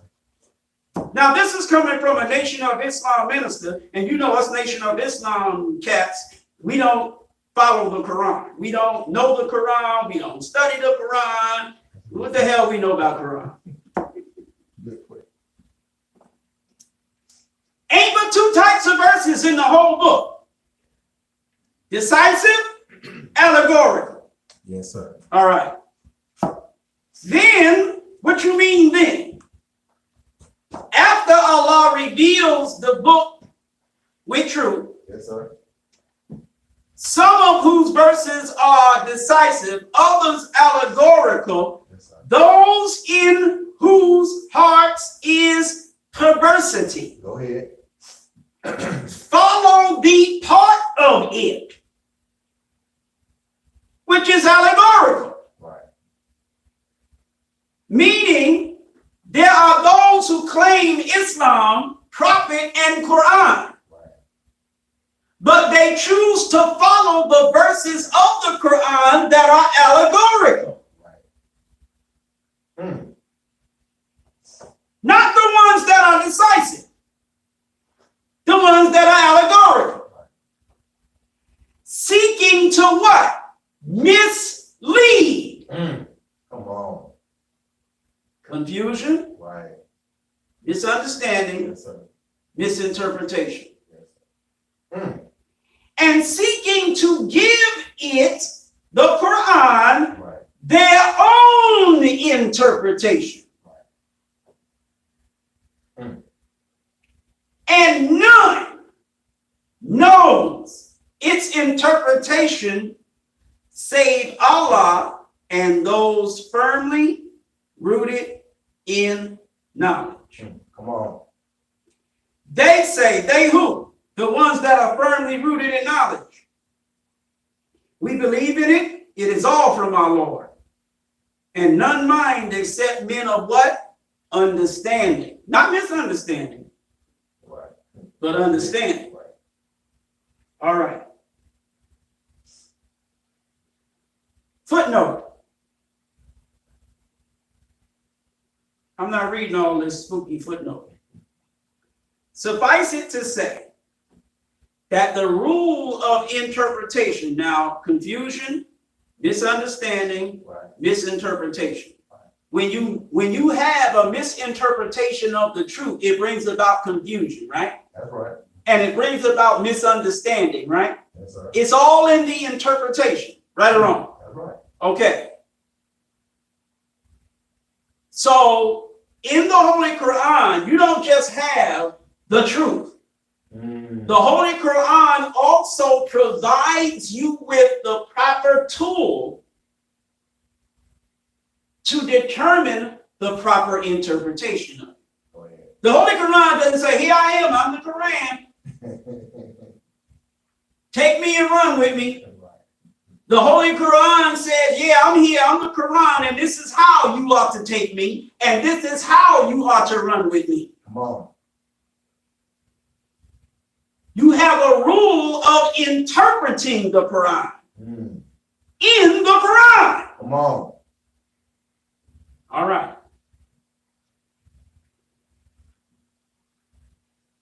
Here's the rule. You have verses in the Quran that are not subject to different interpretations. Allah, there is no God but He. Right. Aren't there verses in the Holy Quran says, or that say, there is no God but Allah? Yes, sir. Yes, sir. Are those verses allegorical? No, sir. Decisive. They're decisive. Right. There's only one way you can interpret a verse that says, Allah, there is no God Right. but He. Right. You can't interpret that different ways. Right. It can only possibly mean one thing. Yes, sir. Are you with me? Yes, sir. That's a decisive verse. Some of the verses of this Quran are decisive. You can't interpret them different ways. But there are other verses that are allegorical, meaning it can be seen this way, but it can also be seen that way. Right. It can even also be seen this way. It is subject to several different interpretations. It's an allegory. Right. It says one thing, but what it actually says could mean a number of things. Right. Go ahead. So, those of us in Islam whose hearts are perverse, we follow the part that could be interpreted this way, that way, or even that way. Right. That's how we run with it. Those are the verses that we base our understanding, our practice, our akida, our dawah. Right. Come on. It's based on the allegorical verses. Right. But none knows the true interpretation of those allegorical verses except Allah, Right. who revealed the allegory in the first place. Come on. That's right. He know what he meant to say by saying it allegorically. He had a reason for not saying it decisively, but saying it allegorically instead. Come on. He knows what it means. Come on. That's right. And when Allah, firmly roots somebody in knowledge, they know too. Because he has firmly rooted them in the knowledge of the proper interpretation of those allegorical verses. Gee. Everybody all right? Yes, sir. All right.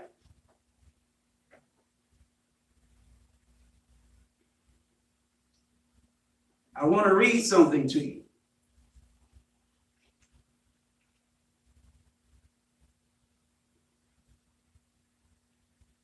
want to read the chapter called The Clear Evidence. Go ahead. When evidence is clear, is it confusing? As you were, sir. Is it misunderstanding? As you were, sir. Is it misinterpretation? As you were, sir. No, when the evidence is clear, you got clarity, right or wrong? Yes, sir. Okay. Let's go to the clear evidence. Because us Muslims, we don't know nothing about no Quran.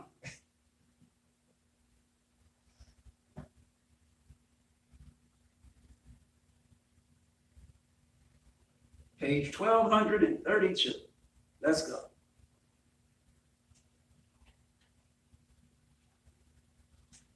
Chapter 98. Al-Baina, the clear evidence, revealed at Makkah, 8 verses. In the name of Allah, the Beneficent, the Merciful, those who disbelieve, those who what? Disbelieve. From among the people of the book, Christians and Jews, and the idolaters, Hindus. Right. So, those who disbelieve from among the Christians, the Jews, and the Hindus, and all the other stuff too, Right. Yes, sir. could not have been freed till clear evidence came to them. A messenger. Hold up now. So the messenger himself is the clear evidence. A messenger from Allah reciting pure pages. Right. Come on. But the pure pages he's reciting are composed of 2 types of verses. Some of the verses on those pure pages are decisive. Right. Some of the verses on those pure pages are allegorical. That's right. Those in whose hearts is perversity follow the part of the verses on those pages that are pure, that are allegorical, seeking to give them their own interpretation that they don't know. Go ahead. Only Allah knows, and those firmly rooted in knowledge. Wherein are all right books, nor did those to whom the book was given. Talk black to me. Nor did those to whom the book was given become divided till clear evidence came to them. Right. Talk black to me. Right. Here you got a people with a book, a divinely revealed book, who become divided as the result of a messenger reciting pure pages to them. Yeah. Yes, sir. That's right. They become divided. Go ahead. They already had a book, right or wrong, Yes, sir. which means there was a messenger or prophet that they got that book from. Yes, sir. So when another messenger comes with clear evidence, a division takes place. Yes, sir. Some of the people with the previous book accept the new book, the new messenger. Others say, no, we sticking with Yeah. what we already got. Right. Yes, sir. Meanwhile, if you was doing a damn thing with what you already got, this new one wouldn't be here with something else. Go ahead. See, you got a book that says every prophecy has a term. Yes, sir. That's right. For every prophecy, there is a term. Isn't that what the Quran says? Yes, sir. Okay.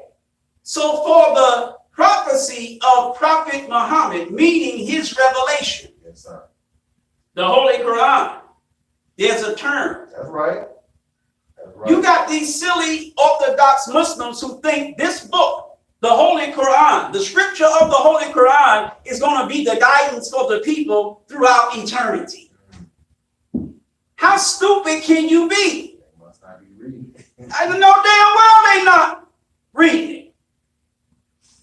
There is no revelation of God that has ever lasted forever. Right. And this one won't either. Go ahead, teach. Talk black to me. Mm. Y'all all right? Yes, sir. How the hell you think a desert Arab from 1400 years ago was given a revelation that we're going to follow throughout eternity? That is stupid. I'm not being disrespectful, I'm being realistic. Right. Yes, sir. Every prophecy has a term. Moses' teaching Right, sir. Yes. had a term. Right. When Jesus hit the scene, that's it. Right. It's Jesus' term now. Go ahead. Jesus' teaching had a term. Yes, sir. Teach. When Muhammad hit the scene, that's the end of Jesus' term. It's Muhammad's term now. Right. And so the Holy Quran says, with respect to the guidance of the hereafter, no eye has seen, nor ear has heard, nor heart has been able to conceive. There's another guidance coming that's going to guide the people in the hereafter. Muhammad didn't know nothing about that. Talk back to me. Your Quran bears witness that it itself will not be the guidance for the people one day. Am I making sense? Yes, sir. Not to no damn Orthodox Muslims, I'm not. You got Muslims in the Nation of Islam that worship the messenger instead of the Savior. Yes, sir. You worship Elijah instead of Farah.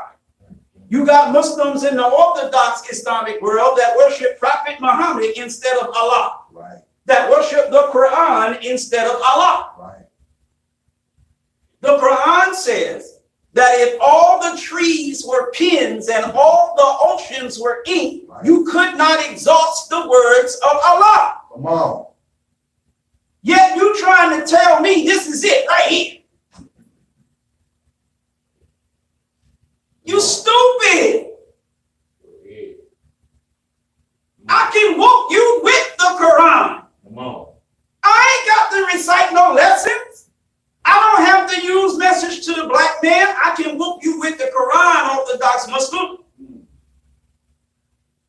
Talking about we ain't following the Quran. You crazy as hell. Everybody all right? Yes, sir. The Holy Quran speaks of a principle, meaning something that takes place. It's a constant. It's a reality, a firm reality that's constant. Come on. Which one am I talking about?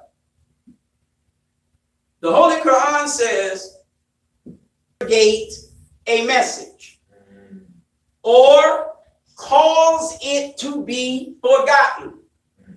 We bring one better than it or one like it." Right.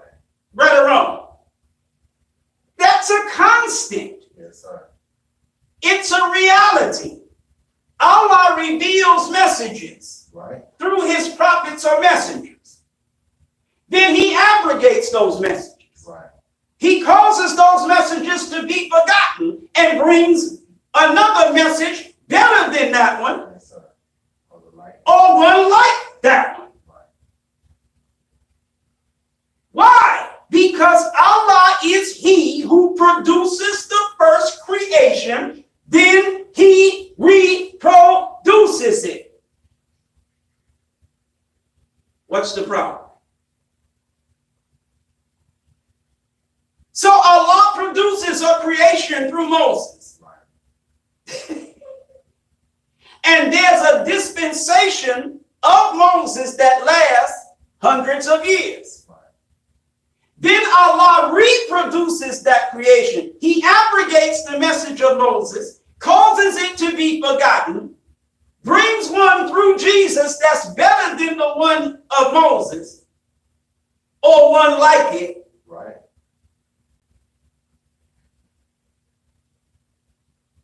And then the Moses niggas, Right. yo, we ain't, nah, we sticking with Moses. But wait a minute. What if the Noah nigga said, well, nah, to Moses? Right. We sticking with Noah. Right. What if the Abraham nigga said, nah, we ain't messing with Moses, we sticking with Abraham? Yes, sir. Talk back to me. Come on. Okay, so Jesus has his day. He has his turn. 600 years later, the so-called believers in Jesus got things so tore up from the floor that somebody got to come and correct it. Mm-hmm. So Muhammad is given as a mercy to the nations. Mm-hmm. What do you mean as a mercy to the nations? Well, you were given Jesus, and Jesus was supposed to last you for 2,000 years. Right. You had that all messed up in just 600 years. Mm. You wasn't going to make it no another 1,400 years. Right. Right. So as a mercy, you get Muhammad to push you and carry you the other 1,400 years that Jesus was supposed to be able to carry you, but you messed it up so bad. Right. Raise another one. We had to give you some mercy. It's like me giving you a food supply. Mm-hmm. I give you 100 MREs, meals ready to eat. I give you 100 MREs. You're a soldier, you're in the military. I give you 100 MREs. Right. That's supposed to last you 100 days. Go ahead. I'm not saying 100 MREs is supposed to last 100 days. Soldiers in the white man's military don't eat once a day. Right. Not that I know of. Mm-hmm. Give me some artistic license, okay? Right. Damn. So I give you enough MREs to last for 100 days. Yes, sir. You sit there and eat them all in 1 month. 30 days later, Man. you sitting there, your stomach is sticking 1.5 feet away from your back. You done ate all your MREs. Right. Now for the next 70 days, what you supposed to do? Fast? Right. Right. Now, I'm not planning on bringing you no more food for 70 more days. Right. And you done ate up the food that I gave you to last for those 100 days. So as a mercy, Right. I send you a shipment of food enough to last you the 70 days that if you wouldn't have been so stupid, you already had enough food to last that additional 70 days. See, that's a mercy. Right. That's what happened with Jesus and Muhammad. Moses' teaching was to last 2,000 years. Right. Jesus' teaching was to last 2,000 years. Come on, teach. Talk back to me. Yes, sir. Moses' teaching only lasted 1,700 years because Nimrod came and broke the civilization of Moses by 300 years. Right. And that's why this month you are going to celebrate Christmas.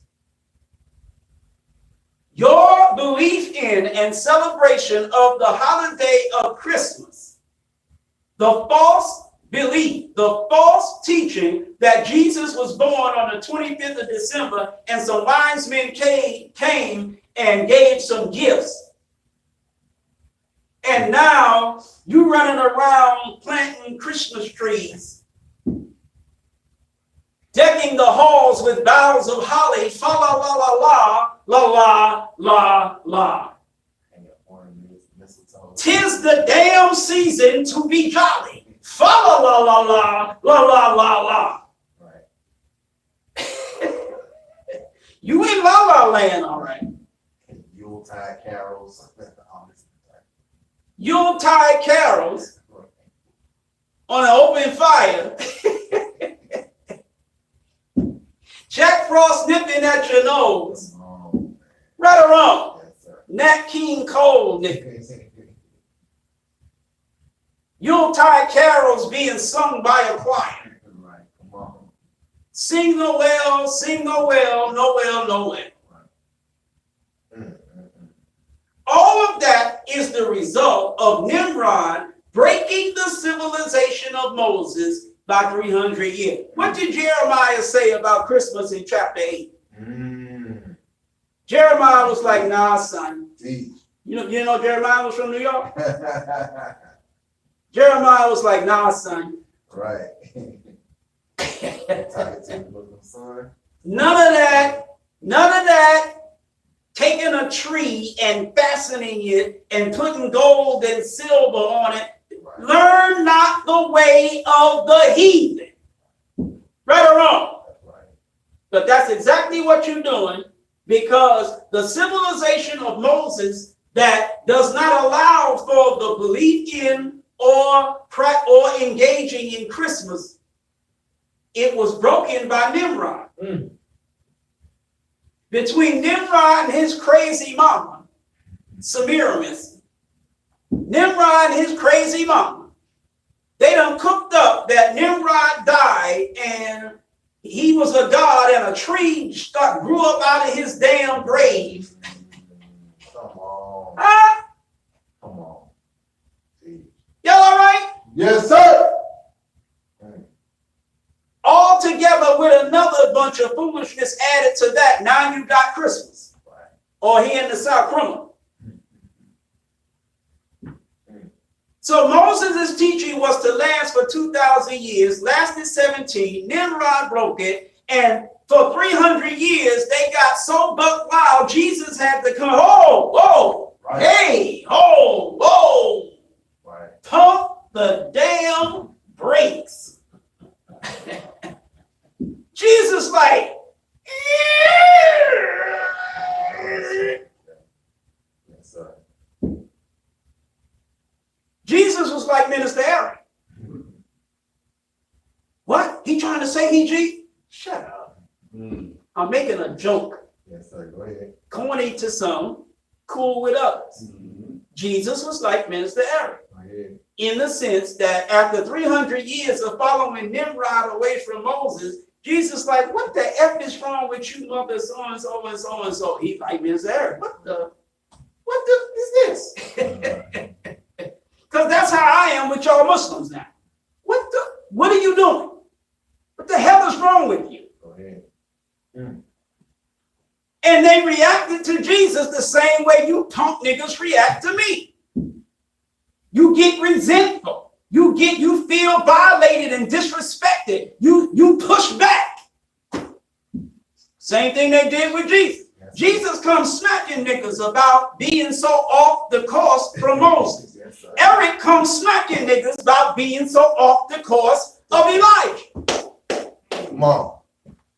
And y'all want to do the same thing to me that the niggas wanted to do to Jesus. You want to smack back. Right. Talk black to me. Right.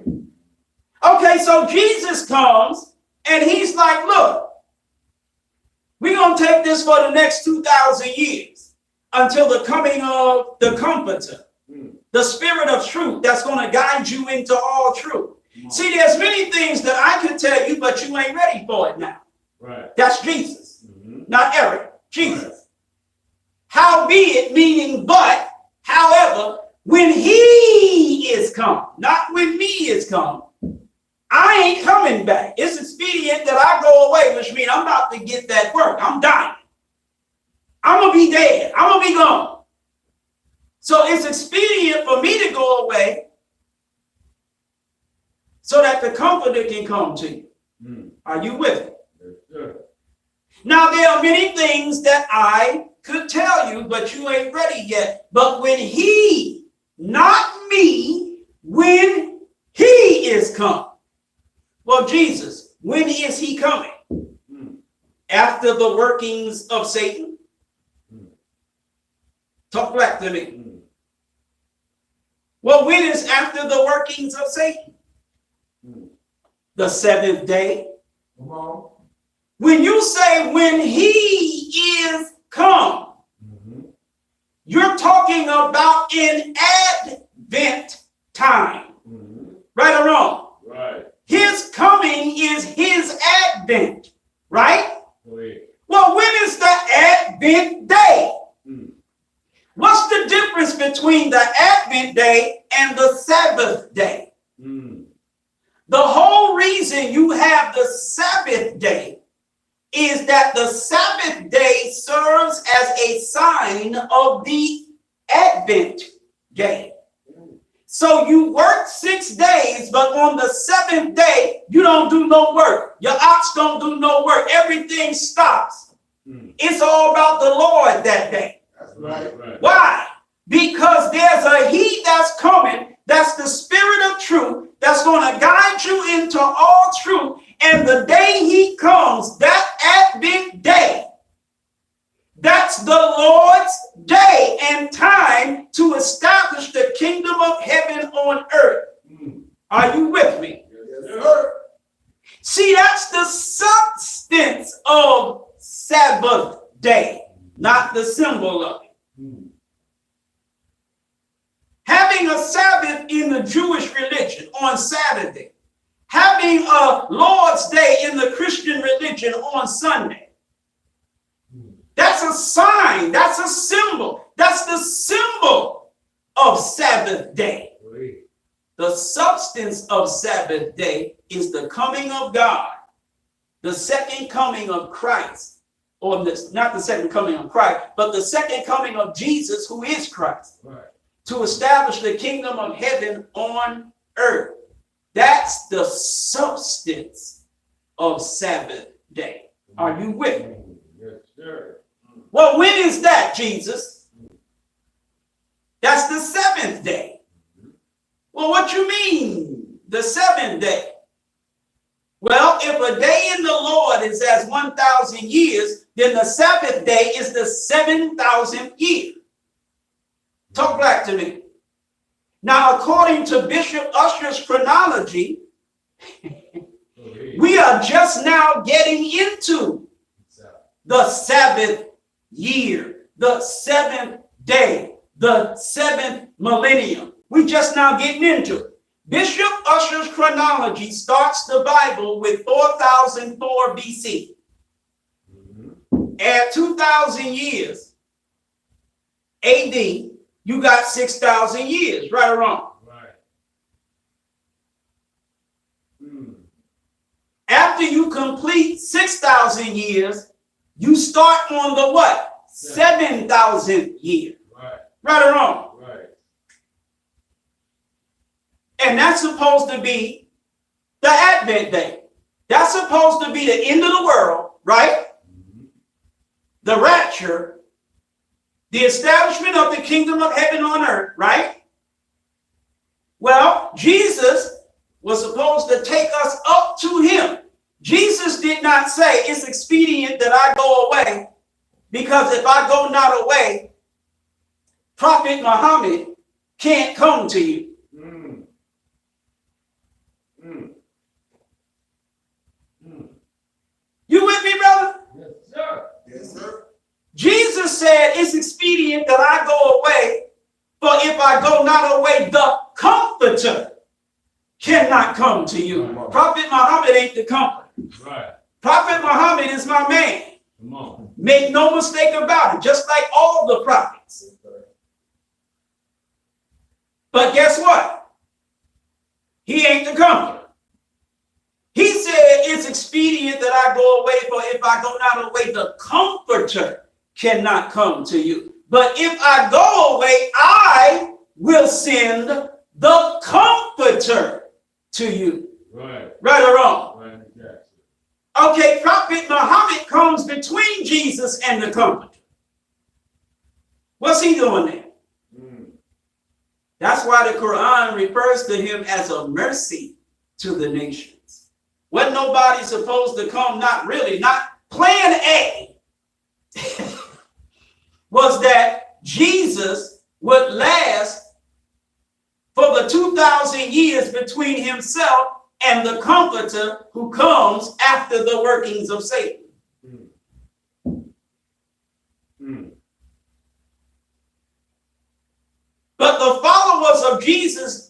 such a bad job of following Jesus. Like the Quran said, Christian violation of the covenant. They violated their covenant to the point that a mercy was needed in order for them to last another 1,400 years. Wow. Talk back to me. Go ahead.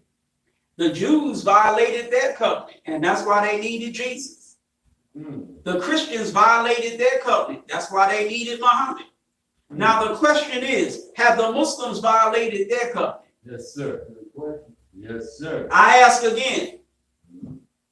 I know what y'all's answer is going to be, but I want your answer. Have the Muslims violated their covenant? You damn right. There is no way there could be a genocide taking place in Palestine without the world of Islam violating its covenant with Allah through Prophet Muhammad. You violated your covenant. Talk back to me. That's right. That's the only way to go down. But I got news for you. Now that was the bad news. Now I'm going to give you the worst news. Ain't no good news. I gave you the bad news first. Now I'm going to give you the worst news. Even if you had not violated your covenant, it still would mean another messenger coming. Why? Because every covenant of every prophet has been violated. But every covenant of every prophet, had it never been violated, it was still going to reach the end of its term. Wow. And the Quran talks about this. What was the term of all of the covenants of all of the prophets, whether they violated them or not? What was the term? Respite me till the day they are raised. Respite me, Iblis, until the day they, the servants of Allah, are raised. Ain't that what the Quran says? It said it, brother. That's what it said. So the Holy Quran says after Iblis trips everybody up, go forth. Now, when the Quran says go forth after Iblis creates his problems, go forth. Is Allah talking only to Iblis? Or is he talking to Iblis and those that got tripped up by Iblis? He's talking to both, right? How do we know he's talking to both? Because the Holy Quran says, go forth some of you, the enemies of others. Right? Right. And there will come from me a guidance. Talk back to me. Those who follow my guidance, these are going to be the rewards. Those who reject my guidance, these are going to be the penalties. Isn't that Quran? So that's the term. As long as Iblis is respited, there is a term for that time of Iblis's respite. That's right. And all of the prophets and the covenants entered into by the people who followed those prophets are limited to the term of Iblis being respited.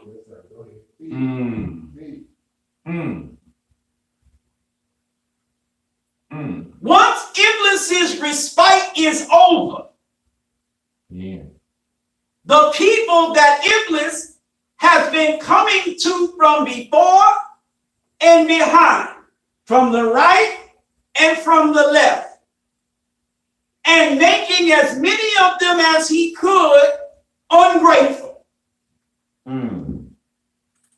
Ungrateful for what? For the mercy of Allah. In the form of what? In the form of prophets and messengers and divine guidance. Talk back to me. Well, there's a day when Iblis' doing so is going to be checked. Iblis is not going to be respited anymore. He's going to be gathered for destruction. He's described in chapter 20. The guilty what? Blue-eyed. Go ahead, man. Talk back to me. Yes, sir.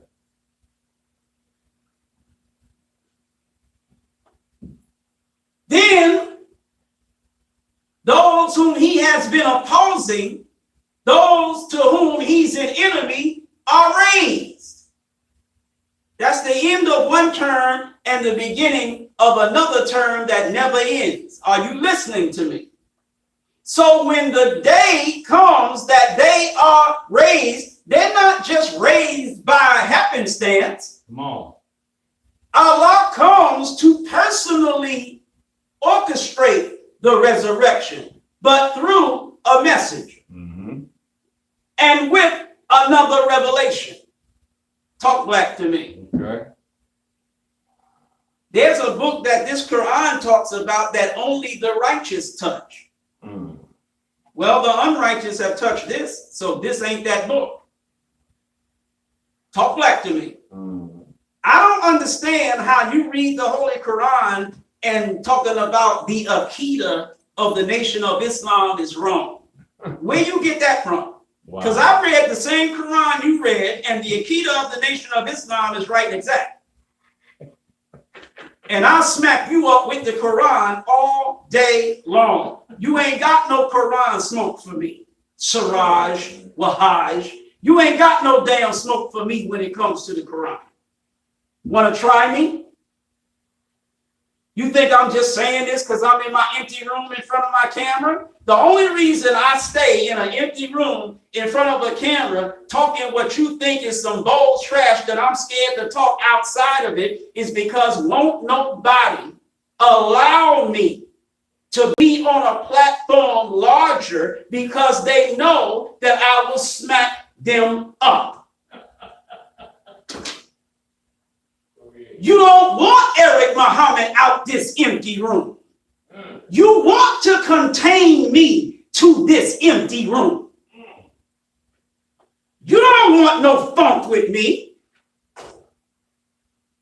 You are scared to death that if I get exposed to more people, it's over for you.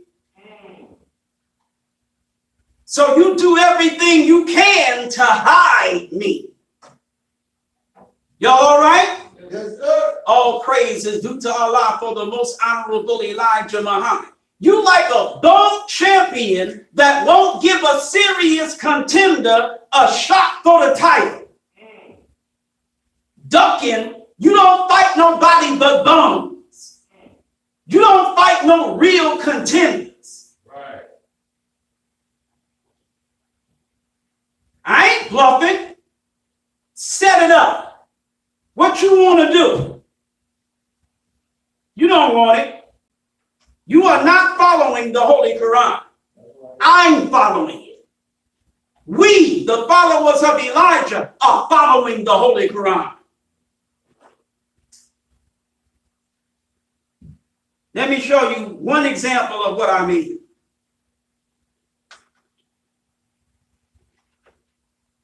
I might show you more. But I just want to show you this one.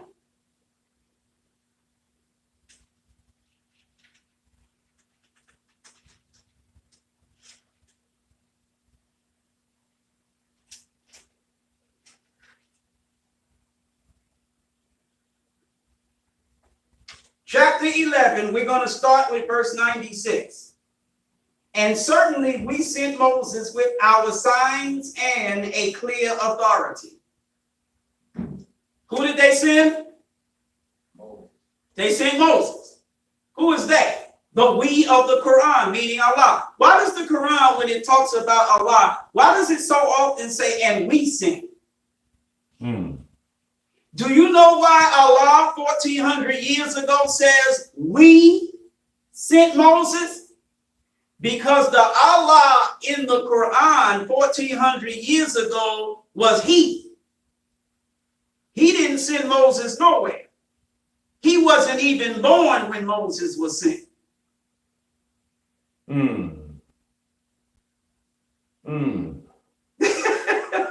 Wow. See, I'm looking at Batman to see if he really got what I just said.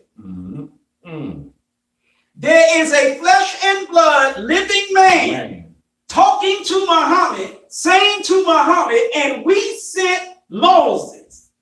He didn't send nobody.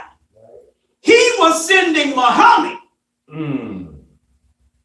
He wasn't even born when Moses was sent. Somebody who was dead and gone is the one that sent Moses. But the one that sent Moses occupied the same position that he occupied as he was sending Muhammad. So it continued we. So he said we, meaning us dudes that send prophets. I'm sending you. There was another dude like me before me that was in the same position as me that sent Moses. That's what we do. We who? Us dudes that send prophets and messengers. Gods. And we sent Moses with our signs. The same signs that he was sending Muhammad with. A man who occupied his place and his position thousands of years before him sent Moses with them same signs. Come on. And clear authority. But who did he send Moses to? To Pharaoh and his chiefs. But they followed the bidding of Pharaoh. And Pharaoh's bidding was not right directed. Sound like Pharaoh was English, right? Right.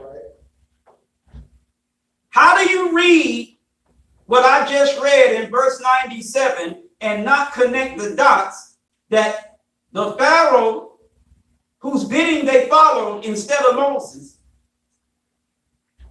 and the Iblis who comes at them from before them, behind them, their right, their left, to try to get them not to be grateful for divine revelation? How do you not connect the dots that now you're reading about Iblis in the form of Pharaoh? How do you not connect those dots?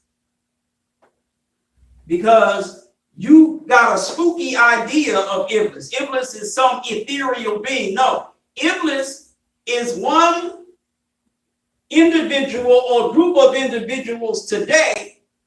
He was one individual or group of individuals yesterday. Iblis is the whole white race. Everybody all right? Yes, sir. Sometimes when Iblis is being discussed, he's being discussed in the form of those who have the spirit of Iblis, though they're not members of the white race.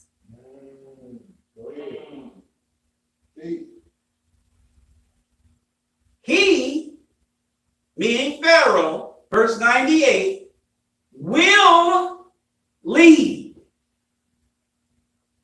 What did I say?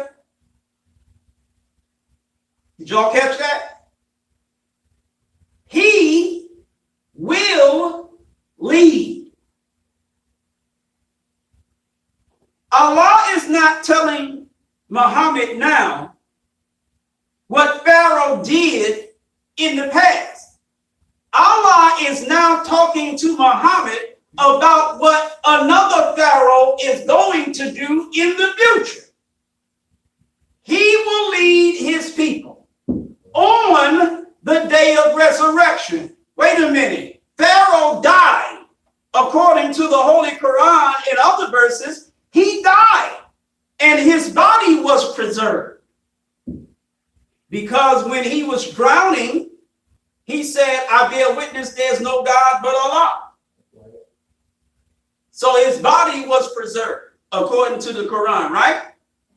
Okay, you telling me that Pharaoh is going to lead his people on the day of resurrection? By the time the day of resurrection come, he been dead and gone thousands of years. That ain't talking about no historical Pharaoh. Am I right?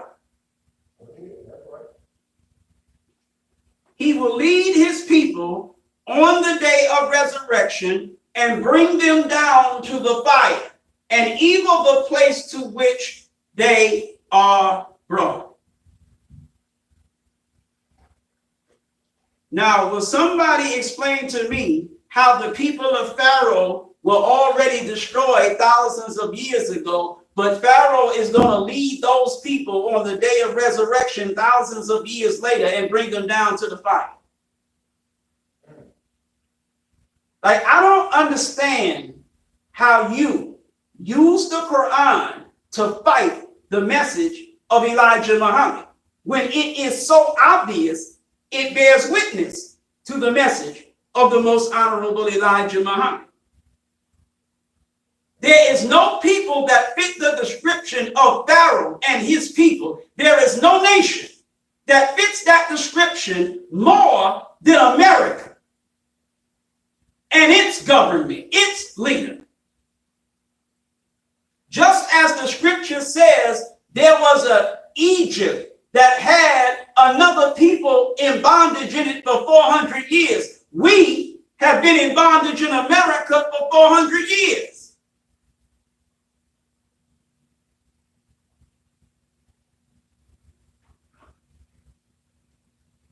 The reason I stopped is because I want to read to you something else from the Quran. You know, the book that us followers of Elijah don't understand. We don't read it, we don't understand it, we can't teach it. So let me prove to you that I can't teach it. We're going to go to chapter 28 of the Holy Quran, called Al-Qasas, the narrative, revealed at Makkah, 9 sections, 88 verses. In the name of Allah, the Beneficent, the Merciful, benignant, hearing, knowing God. These are the verses of the book that what? Makes manifest. These. What? These. These what? These verses. Well, which verses? The ones I'm about to hit you with right now. These, the ones that are about to come, are the verses of this book, Quran, that makes manifest. There's something that chapter 28 of the Holy Quran and the verses that begin that chapter, there are a succession of verses that chapter begins with, that chapter says makes something manifest. Let's find out what that something is. We recite to thee the story of Moses and Pharaoh with truth for a people who believe. Okay, wait a minute. So according to chapter 28 of the Holy Quran, there are verses that make manifest. And the verses that make manifest are a particular set of verses of the book, the Holy Quran. We ain't dealing with the rest of the Quran. We're dealing with the verses of the Quran that make manifest. Now, which verses does the Quran say are those verses? The story of Moses and Pharaoh. Damn! The story of Moses and Pharaoh that is recited by the Holy Quran represent the verses of the Holy Quran that makes manifest. Are you with me? Yes, sir, brother. Okay, let's see. Surely Pharaoh exalted himself in the land that America? Mm. And made its people into parties, weakening one party from among them. He slaughtered their sons and let their women live. Surely he was one of the mischief makers. Come on. That's a verse in the Quran that makes manifest Mm-hmm. the story of Pharaoh exalting himself in the land and then separating his rule, separating his kingdom into two parties, weakening one party, killing their sons, letting their women live. Tell me that's not black life in white America. Come on. Mm. That's what it's making manifest. Mm.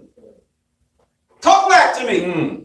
It's making manifest who we really are and who white America really is. Mm. All right. Or who white Americans really are. And we, there's that we again.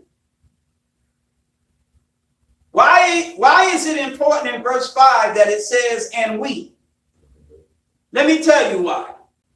It's because there is one individual Mm-hmm. talking about what he was on. But he occupies a position that others have occupied before him who were not on what he is on. Mm-hmm. It says, and we desire to bestow a favor upon those who were deemed weak in the land. Mm. In other words, I, Allah, am speaking of myself collectively, Mm-hmm. because there were other men before me who were Allah. They're dead. They're gone. I'm the Allah now. But instead of me speaking of myself in just I'm saying we. Mm. All right.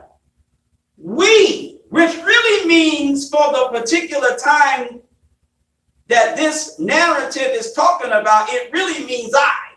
Mm-hmm. We desire to bestow a favor. Mm. Well, what's the favor of Allah? Divine revelation. Mm-hmm. Mm. We desire to bestow a favor. What else is the favor? I think the Arabic word is dhikr. Make them imminent. Mm. We desire to give them divine revelation and make them imminent. Okay. And to make them the leaders. To make them what? Leaders. And to make them the heirs. What are they going to be heirs to? They're going to be heirs to what the community of believers were before them. In other words, the followers of Prophet Muhammad are heirs to what was given to the followers of Jesus. Mm. The followers of Jesus are heirs to what was given to the followers of Moses. Mm. Are you with me? Go ahead. All right. Well, this people deemed weak in the land, Allah wanted them to be the leaders and wanted them to be the heirs of the divine revelation and the exaltation of nation, the choice of God that other people had before them. Okay. Mm. And to grant them power in the land. Mm. And to make Pharaoh and Haman and their whole seed from them what they feared. Mm. Mm. That's chapter 28, verses 1 through 6. Mm-hmm. Mm.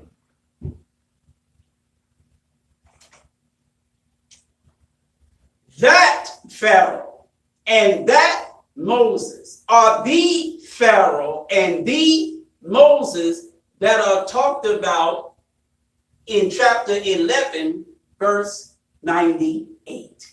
Wow. That's a Pharaoh on the day of resurrection, and his people on the day of resurrection that he's going to lead on the day of resurrection and bring down to the fire. And a Moses. Talk black to me. And a Moses and a so-called children of Israel on that day. That's why the Quran says, and we never destroy unless or until we raise a messenger. Allah never destroys a people until he raises a messenger among them to give them a chance to avoid the destruction. Talk back to me. So there's a Pharaoh that's mentioned in 11 and 98 that 28 and 1 through 6 is talking about. Go ahead, man. There's a people under that Pharaoh that a God, when it happens, is going to want to desire a favor be shown to them. Come on. Make them the leaders, make them the heirs, grant them power in the land, and make Pharaoh see from them what he feared. That's us. What's the problem? That's Elijah Muhammad, the government of America, and black people in white America. What's the problem? And that's me teaching from the Holy Quran. All praise is due to Allah for the most honorable Elijah Muhammad. So again, Orthodox Muslim, I don't get what your problem is with message to the black man in America. It does not go against the Holy Quran.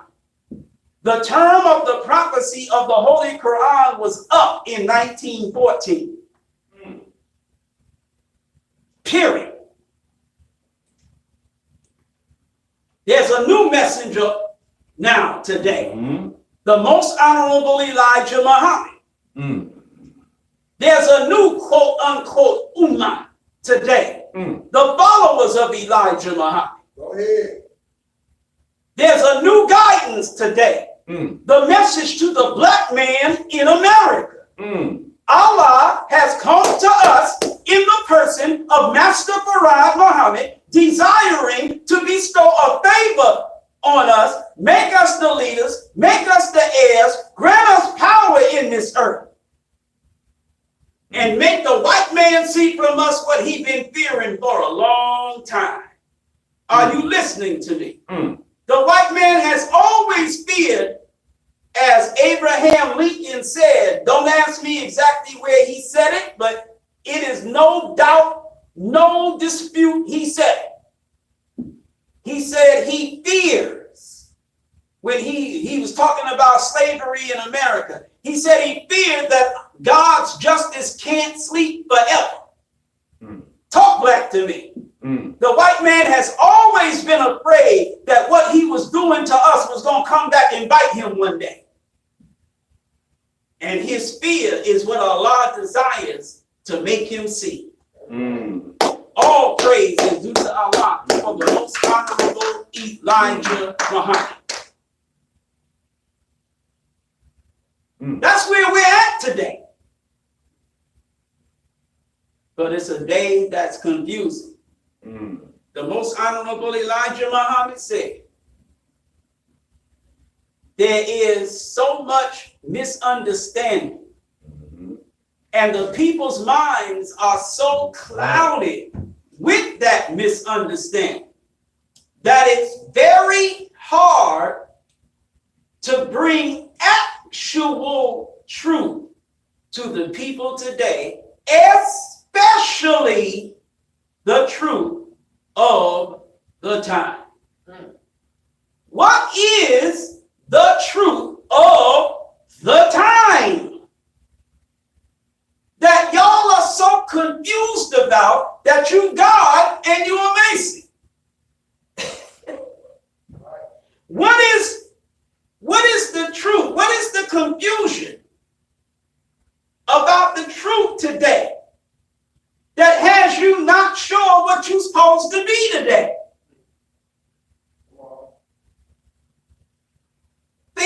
supposed to follow Darby, thinking you're supposed to be a Moore, thinking you're supposed to be a Mason, thinking you're supposed. What the hell is wrong with you? You're confused about the time that you're living in. You misunderstand the truth of the time.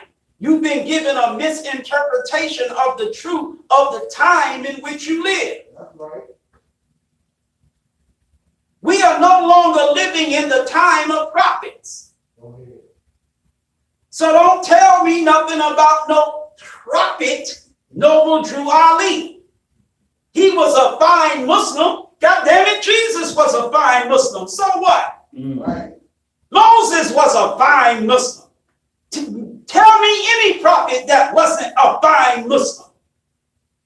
Just telling me somebody was a fine Muslim is not a reason for us to dump the supreme wisdom of God and start following the prophet. Y'all with me? Yes, sir. They ain't. They mad. They think I just disrespected their man. God, you so silly. We're not living in the time of prophets. So if you're pushing a man for us to follow who's a prophet, you ought to step with the time. You're confused. You misunderstand. You misinterpret. I can't get on behalf of Elijah Muhammad actual truth to you, especially the truth of the time. I can't get it to you because so much misunderstanding has clouded your mind that it's so hard for me to get it to you or anybody else on behalf of the messenger. It's so hard for us to get the actual truth of the time to you today. You still talking about prophets when we're living in the time of God. Go ahead. That's right. That's right. The truth of the time is that God has made his appearance. Once God makes his appearance, you don't start talking about no prophet. Whether it's Noble Drew Ali, whether it's Jesus, whether it's Muhammad, whether it's Moses, whether it's David, whether it's Abraham, whether it's Noah, you don't start talking about no prophets. God is here now. Are y'all all right? Yes, sir. I shot the sheriff, but I did not shoot the deputy. Go ahead, Bob. How the sheriff come? You talking about deputy? Now you talking to me about the deputy. Nigga, the sheriff is here. You talking about, look, Andy's here. Why you talking about Barney? Right. Yeah. Oh, no. Batman here. Why you talking about Robin?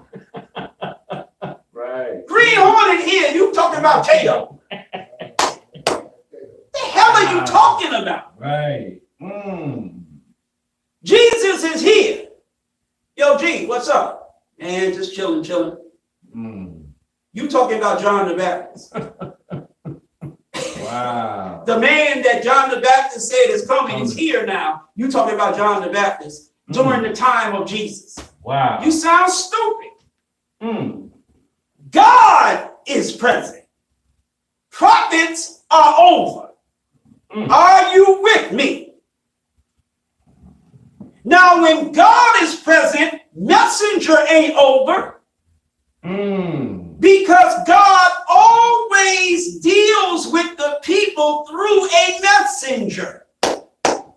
Whether he's not present himself, he sends a messenger. The messenger's there, the people are there, but he ain't there. But when he makes his personal appearance, he raises a messenger. not so much sins, but raises. And he's standing right behind his messenger while his messenger is doing what his messenger is doing. Go ahead. All the messenger got to do is this. Mm-hmm. And you'll see God standing right behind him like this. He ain't somewhere else while the messenger's doing what he's doing. He right behind the messenger while the messenger doing what he's doing. That's why the last messenger is greater than all the other messengers. Because all the other messengers, God is remote controlling them like this from a distance. But the last messenger, God is actually throwing his punches for him. He got his left hand in his hand. He got his right hand in his hand. That's God jabbing. That's God uppercutting. God hooking. God crossing. Talk back to me. Go ahead. God is literally right there with the strings pulling his messenger the whole damn time. Are y'all all right? Yes, sir. He who does a thing through another does so himself. Everything you saw Elijah Muhammad doing, Elijah Muhammad never did. It was Master Farad Muhammad doing it, but he was doing it through Elijah Muhammad. Are you with me? Yes, sir. But we worship the man that we see, as opposed to the man that we don't see. Go ahead. Which is why the Holy Quran says in chapter 2, who believe in the unseen and keep up prayer. Talk back to me. You want to worship the man that you see, but the man you see is telling you to pray to something you don't see. Hello? Telling you that it's somebody else you don't see that deserves the credit for everything you do see in me. Talk back to me. God is present now. He has literally come to the black man in the wilderness of North America. And he chose one from among us. Now, why did he come? Because his people were lost sheep. Even I, will go and search the earth for my sheep which have been lost. Here you are with a Holy Quran and Prophet Muhammad, peace be upon him, and you want to act like that, God never said he was going to search the earth for a lost sheep. Have you ever heard of Orthodox Muslims talking about any lost sheep? No, sir. Go ahead. No, sir. Orthodox Muslims don't teach on no sheep being lost. No, sir. The concept of any people of God being lost is not taught by no Orthodox Muslims. Hello? You take that part of the book and, like the Quran said, you throw it behind your back. Or are you telling me that the so-called Jews are some lost sheep? You crazy as hell. I will go and search the earth for my sheep which have been lost. Right? Right. Okay. And I will bring them again.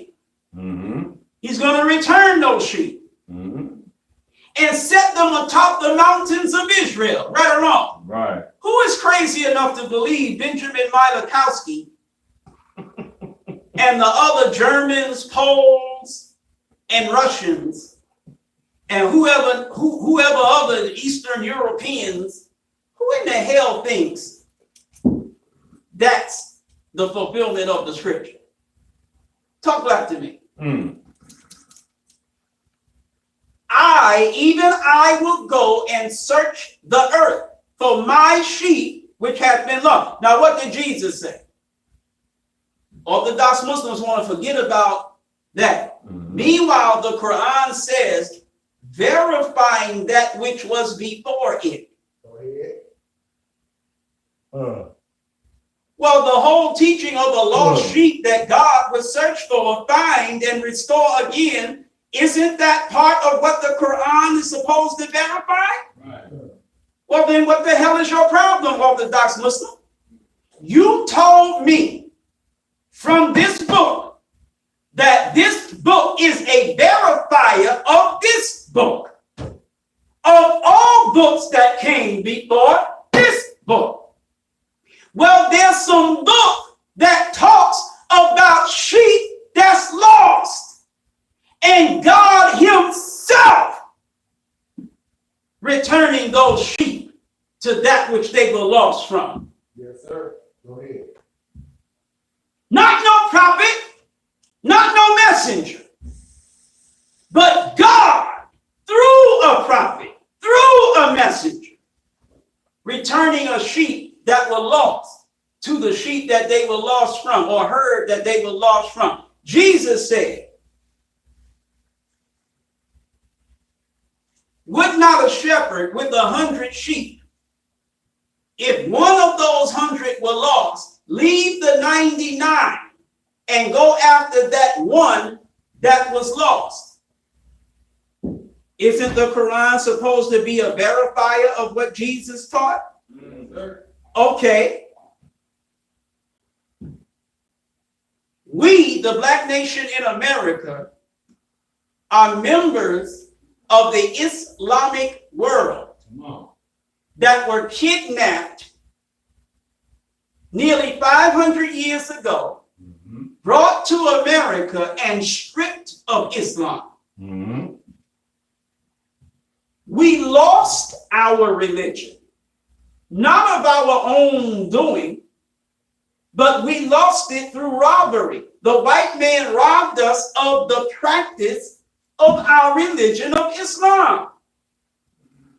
He robbed us of the worship of our God, Allah. We are Allah's sheep or disciples or believers, worshipers, who have been lost from the Islamic world that we came from for nearly 500 years. So how in the world is the God of the world of Islam going to just be satisfied with the world of Islam that hasn't been lost and leave the members of that world who have been lost and don't give a damn about us? Talk back to me. Think about it.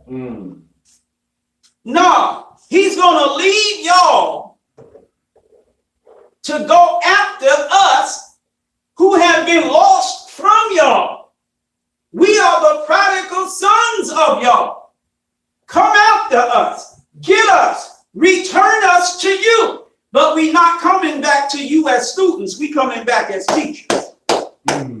We not coming to you as followers, we coming back to you as leaders. Everybody all right? Yes, sir.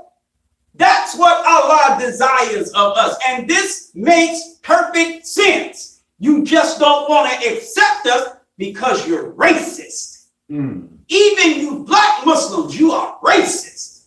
You can't believe that Allah would raise up a black man in America. Wow. An Arab in the desert, yeah, but a nigga in the ghetto, no.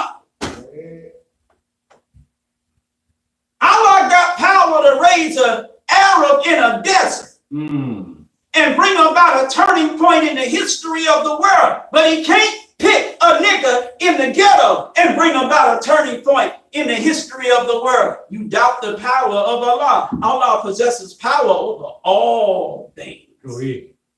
And I'm telling you, I ain't calling the messenger no nigga. I'm telling you that Allah has visited the black man in person, chosen the most honorable Elijah Muhammad to be his representative to the people. That the time of the white race to rule the black nation is up. And the time to restore the black nation to world power and dominance has now come. And that we are are the people of God's choice to lead that revolution. But confusion, misunderstanding, misinterpretation has us wondering whether we should be Moors, whether we should be Masons, whether we should be Afrocentrics, whether we should be this, that, the other thing. We don't even know which nation of Islam we're supposed to be. You got the Nation of Islam, this nigga, the Nation of Islam, that nigga, the Nation of Islam, that nigga, the Nation of Islam, that nigga, the Nation of Islam, that nigga. You got nations of Islam in your shoes, nations of Islam in your socks, nations of Islam's up your sleeves, nations of Islam's in your ties, nations of Islam's in your pies. Damn. Old McNation had a farm, E-I-E-I-O, everywhere there was a Nation of Islam. You stupid as hell.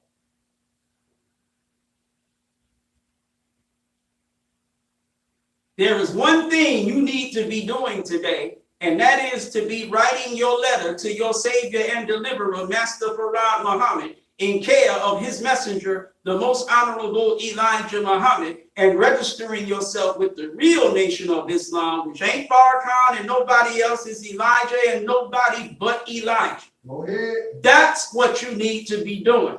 But if you want to stay a Curious George nigger and keep satisfying your goddamn-osity about all these other goddamn philosophies, go ahead, my nigga. But you a dead man walking. And that goes for you sisters too. Confusion, misunderstanding, and misinterpretation. Thank you for listening, and assalamu alaikum.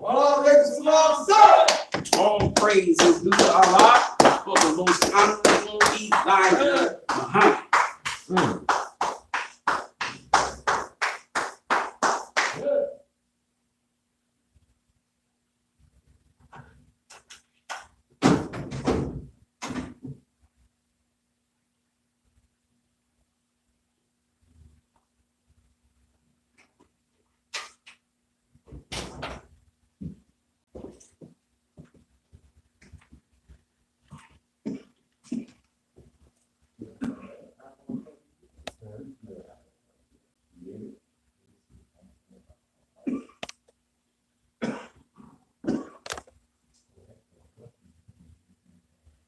Yeah, 15.